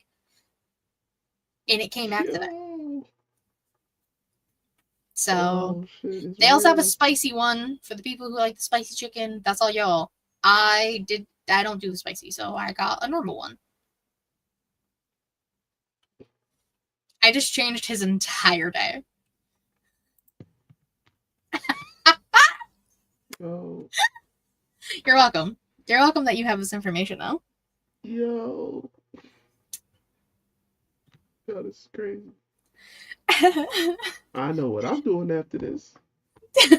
Exactly. That's what I did earlier. Got myself a little snack wrap. Mm. Okay, so we still have 3 more matches to talk about for Y'all In, and then all of Evolution. Good. Jesus. Good. We got this. We For got the AEW Unified title, which is the Continental and International, not Intercontinental, because that would be too easy, and I think that's trademarked for WWE. We have Kazuchika Okada taking on Kenny Omega. This is Omega Okada 5. First time happening on American TV / pay-per-view. Yeah, I think I said that Okada needs to win. Yeah, I did. I said that. TC says Kenny. I haven't felt that same aura, that same vibe for Okada since he's been in AEW, and I think that's a problem. You know, that the whole point of signing him was because of like it's kind of like what I said with Gunther. Like there's a presence about him. There's know the attraction about there we go. And I don't feel like that has been there since he's been over here. So Kenny is always going to be Kenny. He's always going to be in the conversation. So we're not worried about him. But I think if Okada loses this, it's kind of like I would liken it to Shinsuke losing to AJ at WrestleMania. Even though AJ had to get his look back from Wrestle Kingdom, a lot of people don't know about that. Yeah. But first off, the match wasn't as good as it could have been. It's neither here nor there. But I think people were really ready to get behind Shinsuke winning, and we didn't do it. And then he never won a world title. And now at this point, it's like we're just waiting for the day that he's just gone because it's like it's stop, start, everything. He doesn't. And point is, I don't want to see that happen to a guy like Okada because Shinsuke had a very similar prestige himself coming from Japan. And look at where that's descended into. Now, again, a lot of his choice. Shinsuke is very comfortable doing whatever he does when they call him. And, plenty of people will say he loves to surf and enjoy his time. Cool. Yeah. But I think it's a little bit different with Okada. And I don't want to risk that. So let's just do the right thing and put it on this guy. Also, I don't know why I decided to listen to the media call for AEW Online because it just pisses me off. The longest winded answers I've ever heard in my life. He doesn't give you anything of substance anyway. And then the first person had to fucking be Sean Ross Sapp. Like, but even more to the point, this man literally said, "We're not retiring the 2 championships, but we're gonna make a new championship for this undisputed champion. It's gonna have 2 side plates on it, so they can carry around this new belt. But we're not going to retire the older ones, even though they're unifying and they're unifying them and they're making a new belt. But we're not retiring the old ones. Okay, you just spending money, just spend money. Okay. I mean, that's what he does. All the titles. Yeah, I don't know who's gonna win. Honestly, Omega makes sense. Okada also makes sense. It's just going to depend on what they decide to do. Because Okada has Don Callis, who's a carny piece of shit, and Kenny has his boyfriend Kota Ibushi. So... Ooh, that's an interesting little wrinkle. Oh, Kota Ibushi came back like 2 weeks ago? And him and Okada had a match last week for the title. I think no, it wasn't for the title. Just kidding. It was just on episode 300. Okay. And then Kenny came back after the match because they were beating up Kota Ibushi. So 300 is a trending number. yeah. Oh, by the way, this is episode 196. I started titling them with the number because Fantastic. shut up. That means well, that's good. It means before the summer's over, you'll be at 200. Isn't that wonderful? Yeah. It's the August 7th episode that is episode 200. Okay. All right. Yeah, 300 is a good number. 300 subscribers. Episode 300 Okay. for you guys. Episode 300 for Dynamite. Okay. Yeah. Okay, last two things for y'all. God damn. I might be watching 2 matches on this show. That's okay. We have the men's casino gauntlet for a world title opportunity after the fact. We know the first 3 competitors. Mark Briscoe's numero uno. Maxwell Jacob Friedman is numero dos. Mm-hmm. And Mystico is numero tres. Okay. Now, others have said that they're going to be in it. Ricochet said he'll be there. But again, it all depends on, quote, when your number is called. Because the match goes until somebody gets pinned. So they're just going to keep sending bitches out until somebody pins somebody. Oh, this is not an over the top? No. What the? They don't really do those much anymore. They do it this way. That's why it's a gauntlet, not a battle royal. Oh, okay. All right. I'm Yeah. thinking like you just gonna keep crowding a ring and then something like that didn't make no sense. But okay, I'm with you now. Mhm. Damn, that's gonna be interesting then. So there's no like Joker or anything for this then. No. It's not like well, I mean, like there could be surprises, but like no one has like the Joker. It's not like when they did like all of the aces come out at the same time and all of the yeah, none of that shit. Not this time. Because they're in Texas. So they said we don't do cards here. They can't gamble in Texas. Right. So if that's the case, then just throw it at Ricochet. Why not? Okay. Feels like it's appropriate. I say Brody King, but that's just me. I don't even know if Brody King's gonna be in it, but that's a big man. That's a good man. Raising money for families affected by ice. Shout out to Brody King. Wearing a Abolish Ice shirt on TV in Mexico. Gangster. Brody King's fucking goated. And he's like in a rock band or a metal band. So like he's so cool. Okay. I dig it. We stand Brody King. I dig it. And for the women's casino gauntlet match, Chris Statlander comes out as number 1. And as we learned on Dynamite, Megan Payne will be number 2. Now, this one has the potential to be very interesting because the names that could show up. Willow. Thunder Rosa. Deonna Purrazzo, for the love of God, put her in this match in some way, shape, or form. Nyla Rose. I've been screaming it for months, but Nyla fucking in there, please. Oh my God. Where's she going? Not on TV because it's crazy. I would say Ruby Soho, but she just started training again after having her baby, so let's not do Ruby Soho. Give her a little bit more time. She's just started to get back in the ring. I mean, she just posted a picture a few weeks ago of her like getting back in the ring for the first time. So, okay. You also have Anna Jay, Ty Mello, Queen Amanada, Dekla, who is a creepy looking spider, Penelope Ford. Red Velvet's hurt, so she won't be in it. I say throw Athena in there. Like, you have the potential to do so much with these women, but you're not doing anything with them. You said a lot of names, and there's one I didn't hear, and I'm very shocked at you that I didn't hear this name. Oh, you think Britt's coming back? Is that the one you're thinking? What I know is that there are conflicting reports. I don't know how you felt about this.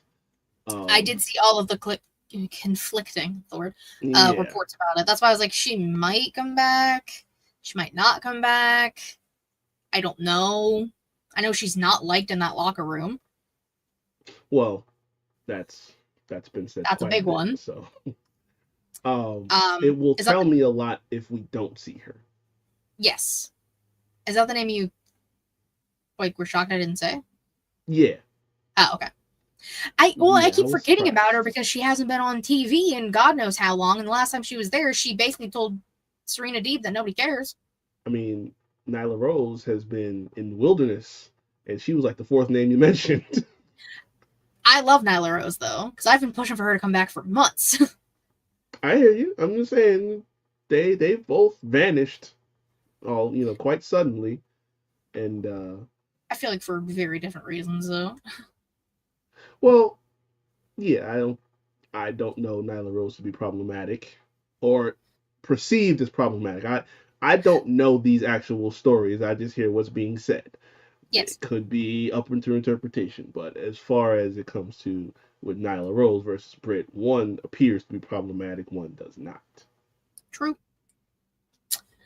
I say give this win to Statterwillow, more than likely, because those are your two probably biggest names in there. I'm here for Willow I love Willow. at all times. I'm also down with the Queen Nominata because she's also fantastic. Yes, of course. I'm not going to oppose any of those. Not get her confused with someone else like you did on Young Kings. I don't know why I thought but I guess because I pictured one or the other, and it's like their aesthetics are kind of similar. So Who did you confuse her for, or vice versa? Trichadora, yeah. Oh yeah, that's right. I think Trichadora is doing stuff in Ring of Honor right now. Yeah. I think. I don't watch Ring of Honor or Collision. Collision is actually on right now because because they did a Thursday show. Yes, they got so much to do this weekend because y'all. Mm-hmm. Oh my god, but we finally did. We made it through y'all in. Now to Evolution. Yay. Women. There we go. Finally. 2 hours into the show. There we go. Evolution, the only one of these fucking pay-per-views that takes place on Sunday, 7 p.m. Eastern. We got lots of matches. For the NXT Women's Championship, like we discussed, JC Jane taking on Jordan Grace. Give Jordan the W. I need it. Big Mama Pump, Meaty Muffin. Just get it over with. Please and thank you. Please and thank you. Go into that dark night. This is where you would cue. This is where you would cue that clip that Matt likes to play when you mention her name. Oh, because JC Jane is a fake ass bitch. See, I can do it. I hear it every week. I know how to do it. Or you can do what Tony said to Mercedes, to eat shit, bitch, which was my favorite quote of the entire night, by the way, because that was so fucking funny. It was. For the WWE Women's World Championship, we have Io Sky defending against Rhea Ripley. Now, I know a lot of people have a lot of feelings about this, and I do too. Would you like to go first, or you want me to go first? Go ahead. So, what I think they did wrong, they being WWE, they had Liv Morgan and her hands in too many cookie jars at one time.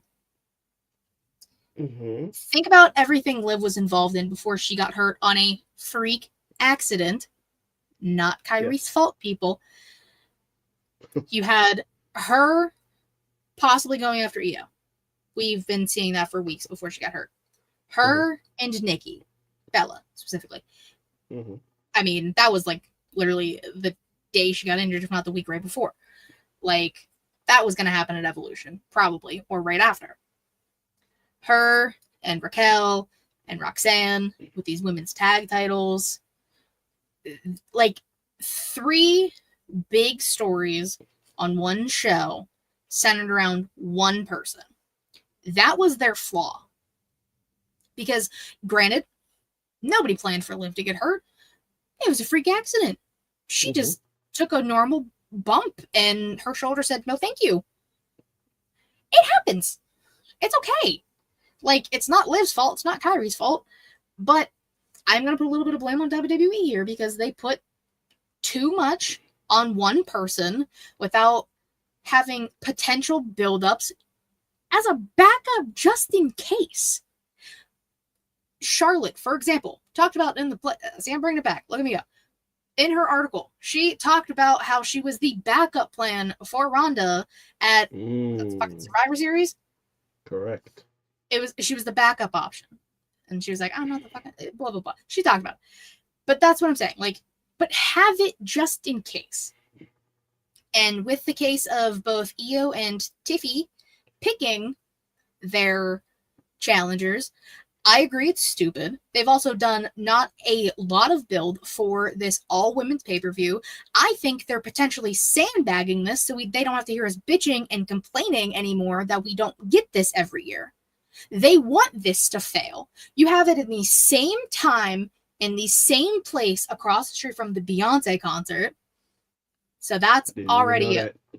That's crazy. Oh, no. So that's literally happening basically like right across the street from Evolution. You're not building. You have one good story you're fully building, and that is the triple threat, which should main event. I don't give a fuck. I love Rhea. Look at her back there. I love her. Give it to the women's triple threat. What did we talk about before? Best story. Triple threat. 100%. They're not doing anything to make me fully want this pay-per-view. It's been shitty build after shitty build, and that pisses me off because I, like every other female wrestling fan, have been waiting for an Evolution 2. I think it was 2 years ago, Savannah and I fantasy booked Evolution 2 thinking it might happen. Now here we are, and I'm not as excited as I should be because they don't give a fuck. They dropped the ball. And I hate people putting it on Rhea and putting it on Trish, like the people that got handpicked for these matches. Like, don't put it on them. Put it on fucking Triple H. Put it on all the people in corporate who decided, well, they don't really need a build. Oh, they're not really doing much. There's Evolution's literally on Sunday, and we don't even have all of the participants for the Battle Royal. They announced most of them on NXT last night because Shawn Michaels books women's wrestling better. Correct. All right. This is kind of why TC and I came to the agreement that we need more women in the creative room because this is kind of what I see about it. It's not even so much that they hasn't been built. This doesn't feel creative. This doesn't feel like there was any thought or any love put into outside of that triple threat, which yes, it should main event. But then it's a tricky situation because even though it is the best story, what does that say about your world title scene? That the mid-card title that just got created not even a year ago is going to be front and center of the main event of this all-women's card. But neither here nor there. That's another problem y'all got to deal with. This feels like someone's just playing 2K and going to Evolution and just picking characters. It should never be like that. And the fact is, I don't even take too much stock in the fact that Liv got hurt because not in that way. Just like I don't even think they would have needed to lean too much into that because the only thing that the thing that I saw for Liv that would have been the biggest story was whatever was going on with Nikki. If Brie was going to come back and they would have a tag team title match, that would probably be the max to go with. Like that would have been it. Even if it's just Liv versus Nikki, fine. But I think that would have been the road to go down. So you lose that. Okay, fine. But you could, even if you slotting Roxanne into the mix and now you're going to have a multi-women tag match. Okay, whatever. but you can always have something that you can say, hey, what have we been fantasy booking for a while? Let's pivot to that.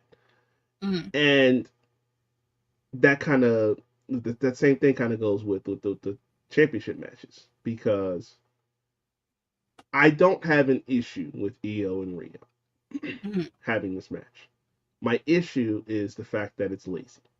It's the fact that we have watched since Io won the title, what, 2.5 months ago?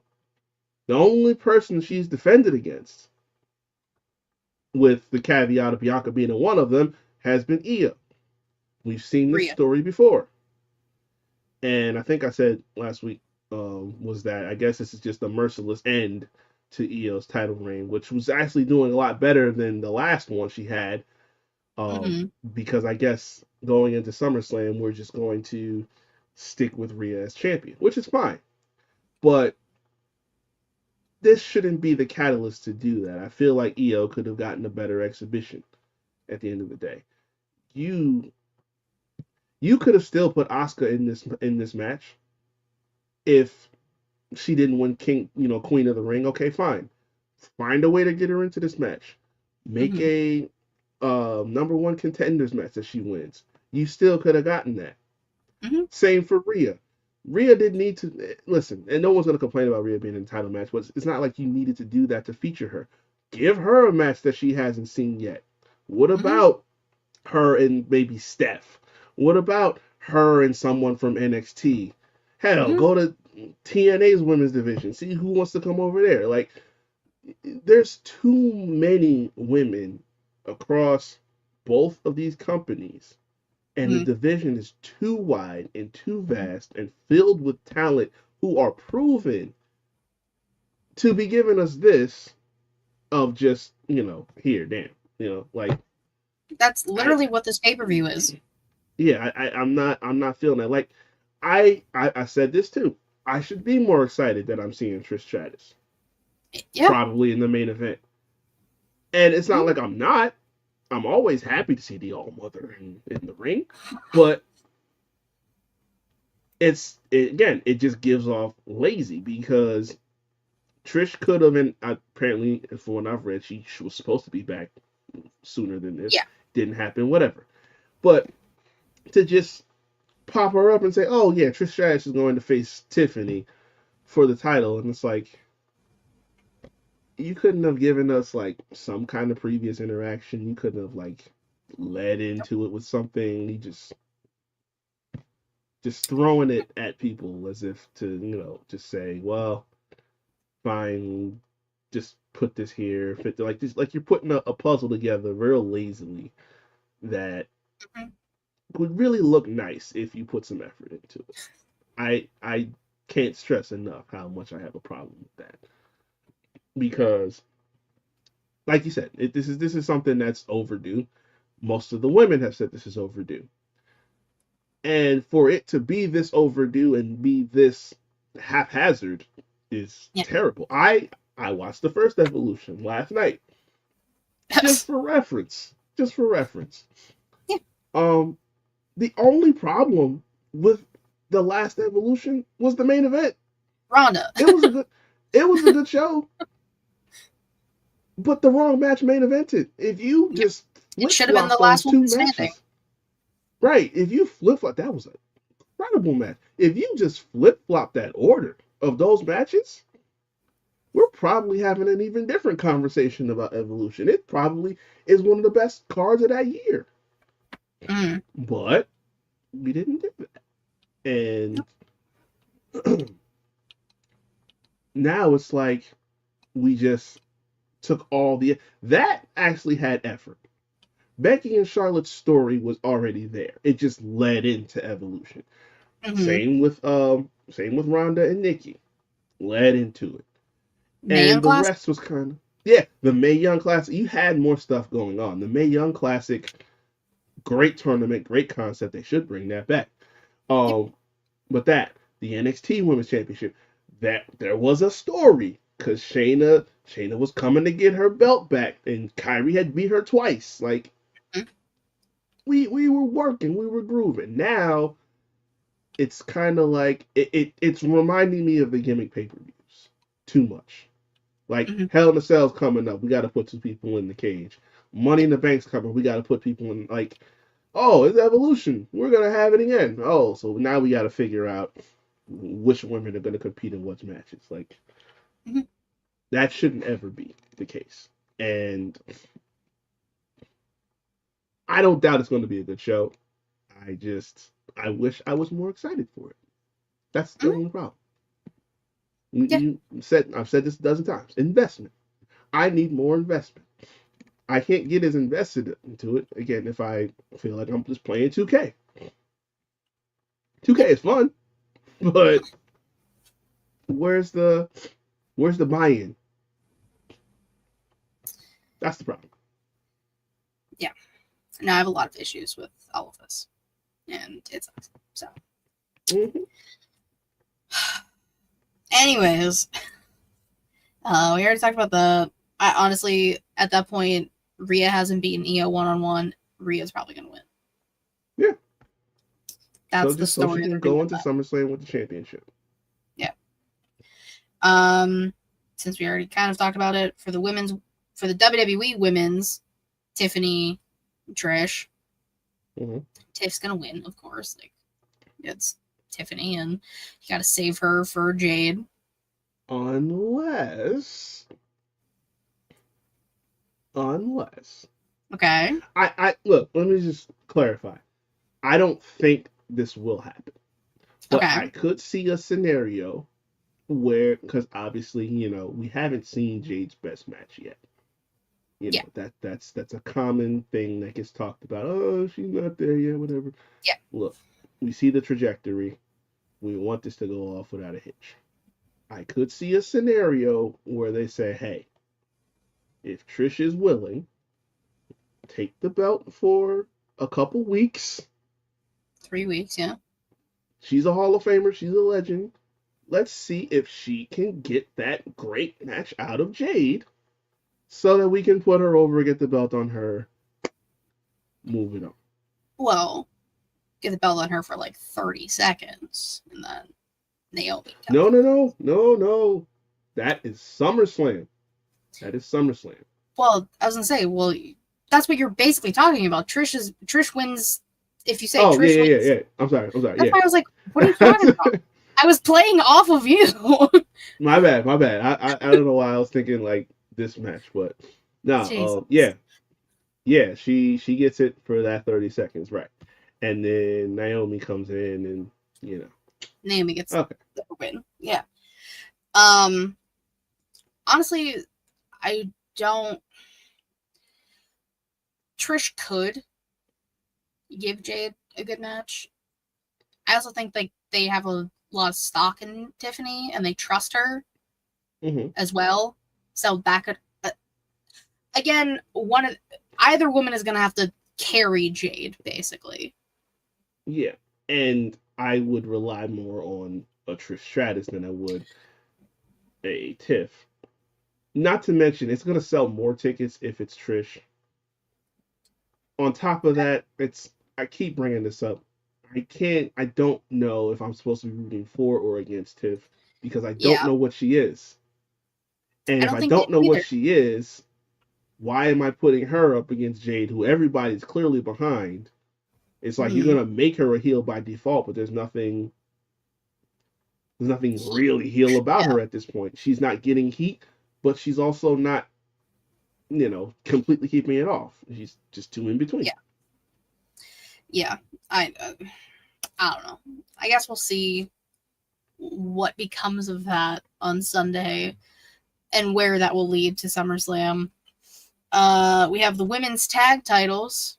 So Judgment Day, which is now Raquel and Roxanne, taking on Alexa Bliss and Charlotte Flair, the makeshift tag team from SmackDown. The Kabuki Warriors, the tag team from Raw, and Zaruka, the tag team from NXT. Mm-hmm.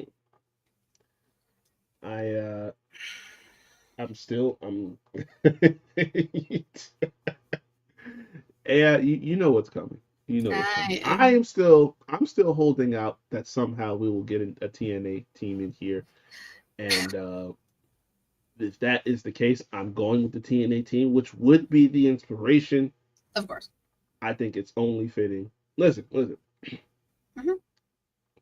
These are former tag team champions, women's tag team champions. Yep. They won them at WrestleMania. Yep. I think it would only be fitting for them to come back to the second ever all women's pay per view to win them again. Mhm. Now, they've talked about having some TNA involvement, particularly in this match. So I'm going to hold out hope. If that hope doesn't come through, LOL, you know what happens next. Well, we know in attendance, more than likely, Masha will be there because the winner of the NXT Women's title will face Masha at Slammiversary. So Masha will be there at least in attendance.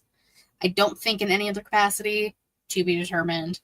The Knockouts division you have over there is quite stacked. You could utilize them potentially in the Battle Royal, which we will get to in a minute. Inspiration hopefully shows up in some capacity. Like you said, they are former women's tag team champions. It would be a nice showing. Again, one of those spots could have been the Bellas had they come to some type of agreement with Brie if Brie were to come back. But again, I don't know the status of that specifically because Brian's in AEW. And they might have some issue with that because they're weird about AEW. But also, Brian hasn't been on TV for months. He randomly shows up on Ring of Honor. And how many people that are in relationships are working different promotions? Buddy's in AEW, Rhea's in WWE. Mm-hmm. Andrade, when him and Charlotte were still together, he was in AEW for a stint. Yep. Half a stint. It shouldn't matter. Oh, I know. It shouldn't matter. Also, Andrade's real name being Manny threw me off. I said, "Who the fuck is Manny?" No, I didn't know that. I don't look for their real names. I just happen to know some of them, off road. I only know because she said it. I've heard her say it a bunch of times. I don't pay attention. Come on now, you know who I am. You don't pay attention to your ops. Exactly. More than likely, if Inspiration's not involved and they don't want to keep the belt on Judgment Day, it's probably gonna go to Alexa Bliss and Charlotte because it's the makeshift tag team, and Alexa Bliss is as over as she's been since returning, and Charlotte. And they have this weird makeshift thing because they're allies, not friends. Whatever the fuck that weird shirt says. They're selling. We just work together. Well, yeah. And that's something you say about someone you're sleeping with at work, not a random friendship. Oh, hey. You know. I'm just saying. You don't say those exact words. You might say your associates. Whatever. Yeah. You can say you're friends if you're hooking up, because that's your cover. We're just friends that work together. We're just friends. Let's talk about the Battle Royal real quick. So the winner of the Evolution Battle Royal gets a women's, I believe on the original graphic said, Women's World Championship match at Clash in Paris. But now I keep seeing stuff that is just one of the main women's either or. Yeah. Which makes sense. Either one. But the names we have confirmed for the Evolution Battle Royal: Nikki Bella, Stephanie Vaquer, God bless America, Jada Parker, Lola Vice, Kalani Jordan, Lash Legend, Izzy Dame, Tatum Paxley. Those are our NXT girlies. Only 6 NXT girlies is kind of fucked, by the way. But it's fine. We also have Natalia, because she's not Natty. I'm so sorry. Maxine Dupree, Zelina Vega, Ivy Nile, Julia, which, why the fuck Julia doesn't have a championship match on the women's pay-per-view when you have them. I'm not getting this again. And Candice LeRae have all been confirmed. Now, I guess Nikki Bella did an interview a few days ago, if not today, saying there were going to be 20 women in this battle royal. Mm-hmm. Now, if I counted correctly, that's 14 names I said. So that's the potential of who shows up. Bianca hasn't been heard from, but she also might still be dealing with the finger, so I don't know. Hey, she's supposed to be back in time for SummerSlam. That's a couple weeks from now. In 3 weeks. So Bianca's name hasn't been said. Nia Jax's name hasn't been said. Mm-hmm. Which, like, I feel like you need to have Nia on this card in some capacity. Oh, yeah. Unless you have her get involved with Tiff and Trish, which don't have her and do something. Please. Fuck, there's a few other names that people were saying that aren't on this that should be. Fuck, I don't remember who anybody else was saying. Naomi could still be in it. Well, no, her and Jade have a match. Oh, that's right. We didn't get there yet. It's okay. My bad. Yeah, so like because they just announced that out of thin blue air too. Bro, you're telling me I was at that taping and they didn't say shit. I didn't even see the backstage segment where Naomi tagged Jade. They didn't show us that. Terrible. That's fucked up. Mm-mm. Like, you give me a double tape and you don't show me everything. Fuck off. Yeah, so there are names that aren't on this card that could be in this battle royal. There are surprises in the wilderness. Lita, I'm gonna tell you right now, could be there. That's a possibility. Michelle's claimed her phone as a ring. I call Kat. You're literally coaching these kids over here right now. You don't need a phone. You're right there. You don't need the phone. So that's Kat. Mm-hmm. Victoria posted a video saying that her back's a little messed up and her phone hasn't rang. I call Kat. Because even though they won't put her in the Hall of Fame, it's not like they won't call her to do some spots. She did a Rumble, 4 years ago, finally. Yeah. So this wouldn't be abnormal. There's also other possibilities. I don't think, is Deanna under contract with anybody? Who? Deanna Purrazzo? AEW. She's under contract with them. Mm-hmm. Because I never mind. We already discussed that situation. We already did. I'm 99% sure she is signed. That's kind of crazy. Well, someone who is not under contract. Can you guess who? Saraya. She very much is. Paige. Yes. I just watched that interview like half hour before I got on. Yeah, she is free and clear to sign, walk in the door any point, any day. That she said that on Monday. It's Thursday now. So they could have already had the conversation and it might be in motion. We don't know. But that's enough. There's one name that I will be delulu about until the day I die. Oh God, here we go. She's currently the last of, I don't remember how many names I saw, last of the betting odds to win this battle royal. Let's light it up. AJ Lee. Listen, we gotta let it go. If Phil is wrestling, just give me one. I just want to hear the theme. I don't give a fuck if she wrestles. I just want to hear the theme and see her. That's it. That's all I want. Look. And she's laughing at us now because she posted that like her boots, like their Chuck boots. Did you see WWE posted the fucking story of AJ Lee basically? Oh on YouTube? That's right. Yeah, they're playing games. They're playing games. You motherfuckers are laughing at us. Yeah. No, they're doing it on purpose. But the fact that they did that is kind of telling because they didn't do that at the Rumble. So. And every year. Listen, I'm Delulu until the day I die. Like I said, that was intentional. Every year. That was a Tony Khan thing because he can't hold water. So as soon as we got to Chicago, oh yeah, it's gonna happen. That thing that people want to happen is gonna happen. Mm-hmm. And then you had Punk writing initials of people showing up on his shoes. Adam Cole, Brad Danielson. Yeah. That's the whole thing. Yeah, listen, guys, I'm just saying, give me AJ Lee. I don't care if she wrestles, put her on commentary. Look. Give me Beth on commentary. I don't give a fuck if Cope's in AEW. Give me women across the fucking board on this pay-per-view.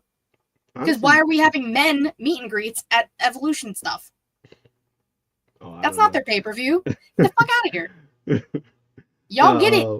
It's 364 days a year. Give the women all one day. I'm mad. Nah, Beth should be in the show regardless. She did commentary for the first one. Mm-hmm. Even if she does a one-off for the Battle Royal, I don't care. Mm-hmm. But yeah, I'm not going to get my hopes up for AJ. There's always a little sliver. I'm just going to go into this pretending that it's impossible, or just assuming that it's impossible. And if I'm wrong, I get a nice pop. If I'm right, nothing changes. Listen, as Whitney Houston said in Roger Hammerstein's Cinderella, impossible things are happening every day.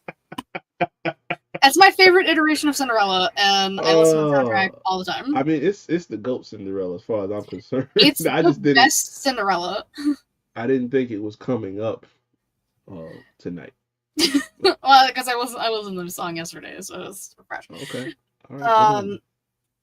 It's a fantastic song. Her and Brandy killed. 2 more matches. No holds barred. This is Jade and Naomi. Mm-hmm. So maybe this is where Bianca shows up. It could be. It doesn't. Sets an alignment finally. Like, pick a side, babe. Come on. Yeah, I feel like I don't want that to be revealed too soon. Too soon? Because it needs to be. Because we haven't addressed it. Like, Bianca's been focused on, championship and stuff like that. She's been singularly focused there. Mm-hmm. We haven't really, like, her and Jade keep glancing at each other, giving each other looks when they interact. And Naomi's bleeding. Yeah, right. So we haven't come together to kind of have that moment yet. I feel like that will come to a head somewhere down the line. But Just not yet. Hear me out. We do this now. Come SummerSlam, when Naomi inevitably cashes in. So you either do it now or you do it at SummerSlam. Like, Bianca comes out, congratulates Jade. Oh my god, blah, blah, blah, blah. KOD, boom, Naomi shows up. Bada bing, bada boom. They were on the same side the whole time because we've been saying it from the beginning because Bianca's been in cahoots. I forgot that SummerSlam's in like 3 weeks, even though we said it 18 times tonight. See that? I didn't even have to say anything. You just had to give me a second. You just had to let me talk out loud. Look at the magic that you made. There you go. That's where I was going. Magic. Yeah, we got there. I forgot. Listen, I'm trying. It's okay. We're all learning here. We're all gonna be okay. At this point, I don't know who's gonna win between those two, but it's gonna be fun as fuck, especially if weapons are involved. I'm going to take Jade. Give her a little bit of oomph going into SummerSlam, and not just that, because Naomi will get the last laugh. That's what I said on Sunday. Because Naomi she can lose. Crazy. Yes. But as long as she keeps on being the one who slightly comes up short a little bit, then we finally get to, okay, not this time. And especially if the way you just fixed it up at the end, if Bianca just so happens to show allegiance over there, yeah, boom, boom. Now Naomi gets her win, and that sets us on the trajectory to what I have foreseen all this time, which is Bianca versus Jade, or the triple threat at some point. Or the big 3 triple threat, yeah. Yes. Because I mean, you didn't give us the 4 horsewomen on a pay-per-view. You gave us an NXT, but like doesn't count. because they weren't at their peaks yet, you know. So give us the big three. Hey, Hey, the Four Horsewomen is still like. I wanted to see Bailey win that fatal 4-way between the four of them, though. But if stars align, let's say 3 years down the road, Mercedes finds her way back in. Probably will. Stars align and we get the fatal 4-way. Who wins? The fans. No. As a woman, this is for you. Thank you. Who you got? Who wins? In 3 years.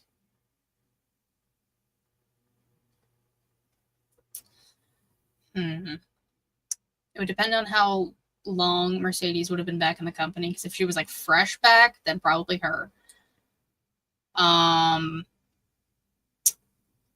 But if that's not in the equation, I still say Bailey. I think she's been the most underrated of the four.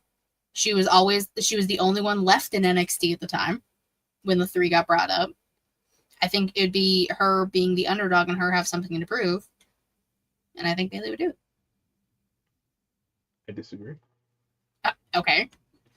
Here's why. Go ahead. So every one of these four, except one, has, I don't want to say a specialty, but an area where they have succeeded the most. Okay. Charlotte has racked up the most titles. By the time we get to this point, this hypothetical, she'll probably have a bunch more. Mm-hmm. Becky has shattered the appeal department, meaning she was the star of the show completely at one point in time. When the man takes over, she's the face of the company. She's leading the merch sales. She is that face that takes over. Okay. And then Bailey set the record for longest women's title run. She had it before the pandemic, through the pandemic. I think before the Sasha storyline and then the injury, you know, she probably could have kept it even longer. But she's got longevity. She set a different bar at one point in time. So they've all had their moment in the sun. I can't say Bailey's the most underrated anymore. When Sasha wins the title and loses it 24 hours later, one exception, the SmackDown side, which came off of that match with Bailey, which is almost fitting. It's like this was the catharsis that was needed for the story. She has to keep it, but that wound up being kind of like the swan song for her in the company at the time, because not long after that, now it's like we're finding something for her to do and the frustration builds, and now she's gone. I would dare say that Mercedes would be the odd woman out that needs to win there. Because what has her specialty been? What has she had? Oh, we got an answer. I got it. Bailey is the only one out of the four who is not main event at WrestleMania. Okay. All right. Becky and Charlotte were part of the first women's main event in WrestleMania history, with Becky winning. So that gives Becky the biggest edge of them all. So Becky's definitely not winning. And Mercedes was a part of one of arguably the better, because the finish wasn't botched, women's main events, with Bianca making history, first two black women to main event at WrestleMania. Because that gives her an edge. Okay. So I would say it's between Bailey and Charlotte, but Charlotte was also part of that match with the triple threat. So that's why I say Bailey. Here's my retort. Bailey is CM Punk, Mercedes is Seth. Jesus. She can have her main event all she wants, but at the end of the day, the mileage is going to be better with this person winning. Because if Roman had won, okay, great. He was supposed to win. He's still the guy of the era. If CM Punk wins, it's a feel-good, happy story, great. Seth wins, and how he wins, the other part of it, now we have so many possibilities and questions and all this other shit. So it would depend on how she would win. But the mileage of it, gotta go with Mercedes. Because Bailey would be the feel good story, but then what? I feel like that leads perfectly into what should be the main event of Evolution Mm-hmm. for the Women's Intercontinental Championship. Becky Lynch taking on Lyra Valkyria, taking on Bailey. Man. I know you like Lyra potentially losing and turning her heel. Yes. First off, I love all of this. I love all of this that's happening. Um, this has far exceeded what I thought would take place with the Women's Championship. Mm-hmm. But yeah, all these people that keep knocking Lyra because of her promo, like first off, that woman has made leaps and strides in her promo game. I know that when she first came in, she's talked about it. Like it was not initially it was kind of about presentation until she kind of got between the ropes and started to learn the game. Now she's focused more on that. But she's forming her game and she's getting better. But I see that edge. I see the look in her eyes now. And that to me, and I compared it to when I saw Io Shirai's turn. I felt the same energy when Io Shirai started beating the hell out of Candice in that cage. I got that same feel when I saw her drop Bailey and Becky on Monday. That is the potential that we have here. I need that. I need all of that. Because it's not just good for the mid card scene with the women, but also we can advance her up the card with that. Mm-hmm. Which is also good because, again, the fact that this will wind up main eventing over both women's world titles means that you don't have enough compelling stories. There's a compelling story. Mm-hmm. So for that reason, and I said it on Sunday, I need Becky to win because this is going to facilitate what I think should be a nice swift turn. Because we can't have Bailey turn. She played a heel for like 2 years already. Well, close to 2 years. Mm-hmm. Can't be Bailey. Yep. But Lyra is still fresh in. And like enough has gone on that it's like eventually she's got to reach her boiling point. Mm-hmm. And I think because the promos are getting better, because I see this edge coming out, why wouldn't you capitalize on that? She could win the title fine, but I think if she doesn't win, she snaps. And even worse, if she's not the one that gets pinned, then now we're gonna have that moment, and she's already had the tension with Bailey. It's like that could be what takes her eye off the ball, and then we're gonna move into some, because I think realistically Becky could go into SummerSlam, have a feud with somebody else, build a story, and we'll have something solid, especially with 2 nights at SummerSlam. And Lyra and Bailey can explore this story as she descends into madness. And then we have something very beautiful to look forward to in the fall. Yeah. And as far as I can remember, I do not believe Lyra has ever been heel. Nope. I don't know about NXT UK, because I know she was there, but I don't know about that. But I know NXT to now, she's never been heel. It could be a good change of pace. Sometimes turning heel works for people. Sometimes it doesn't. And that's okay. Or vice versa. Sometimes you're just better as something, which is okay. Lyra being a heel could be fun. Becky's already a heel. And Bailey's the babyface because everyone loves Bailey. Like, it's Bailey. Who can hate Bailey? And ask yourself this question. Who are the heels with the women? There's Nia Jax. There's Becky. Who else? Candace. When we see her. Yeah. Naomi, technically, Okay, she just flipped. she's just crazy, but technically, Yeah, no, she went here. She came to music. She's Judgment definitely. Day, Raquel and Roxanne. Mm-hmm.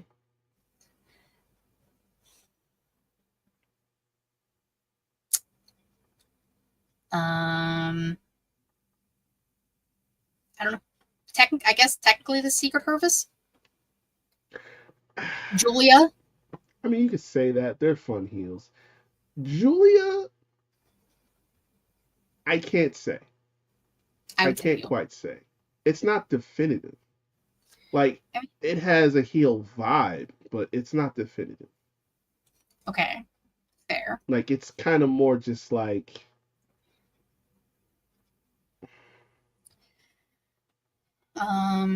Not face, but it's like just a real edgy in-betweener. Edge. Yeah. Something that I'm Like, apparently supposed to have more of. Yeah. Yeah, absolutely. Okay. Overall, since we talked about 4 pay-per-views in basically 3 hours, this is longer than Young Kings. And that's saying something. So, overall, we'll say on a scale of 1 to 10, how excited are you about just anything specific or just overall? I'll say like a 7.5. Because realistically, I think the only show I'm gonna watch all the way on through. Well, no, I'll watch Evolution. Outside of that, probably Saturday Night's Main Event. I not totally invested in the rest, to be honest. It's like a pick 'em between 2 other shows. Yeah. I feel like 7.5 is a good choice. I aired my grievances about Evolution. Great American Bash will be fun. Saturday Night's Main Event, if things go according to plan, will be fine. And Y'all-In, again, if things go according to plan, will be fine. So, I say 7.5 is perfect. A little bit more than half, and it's definitely not perfect. That all could change next week when I do the show with Savannah and I talk about everything that has happened after all the aftermath of all of these fucking shows. It's been a long ass weekend. Okay. Well, thanks for talking with me for 3 hours. Tell the people where they can find you and stuff. Of course.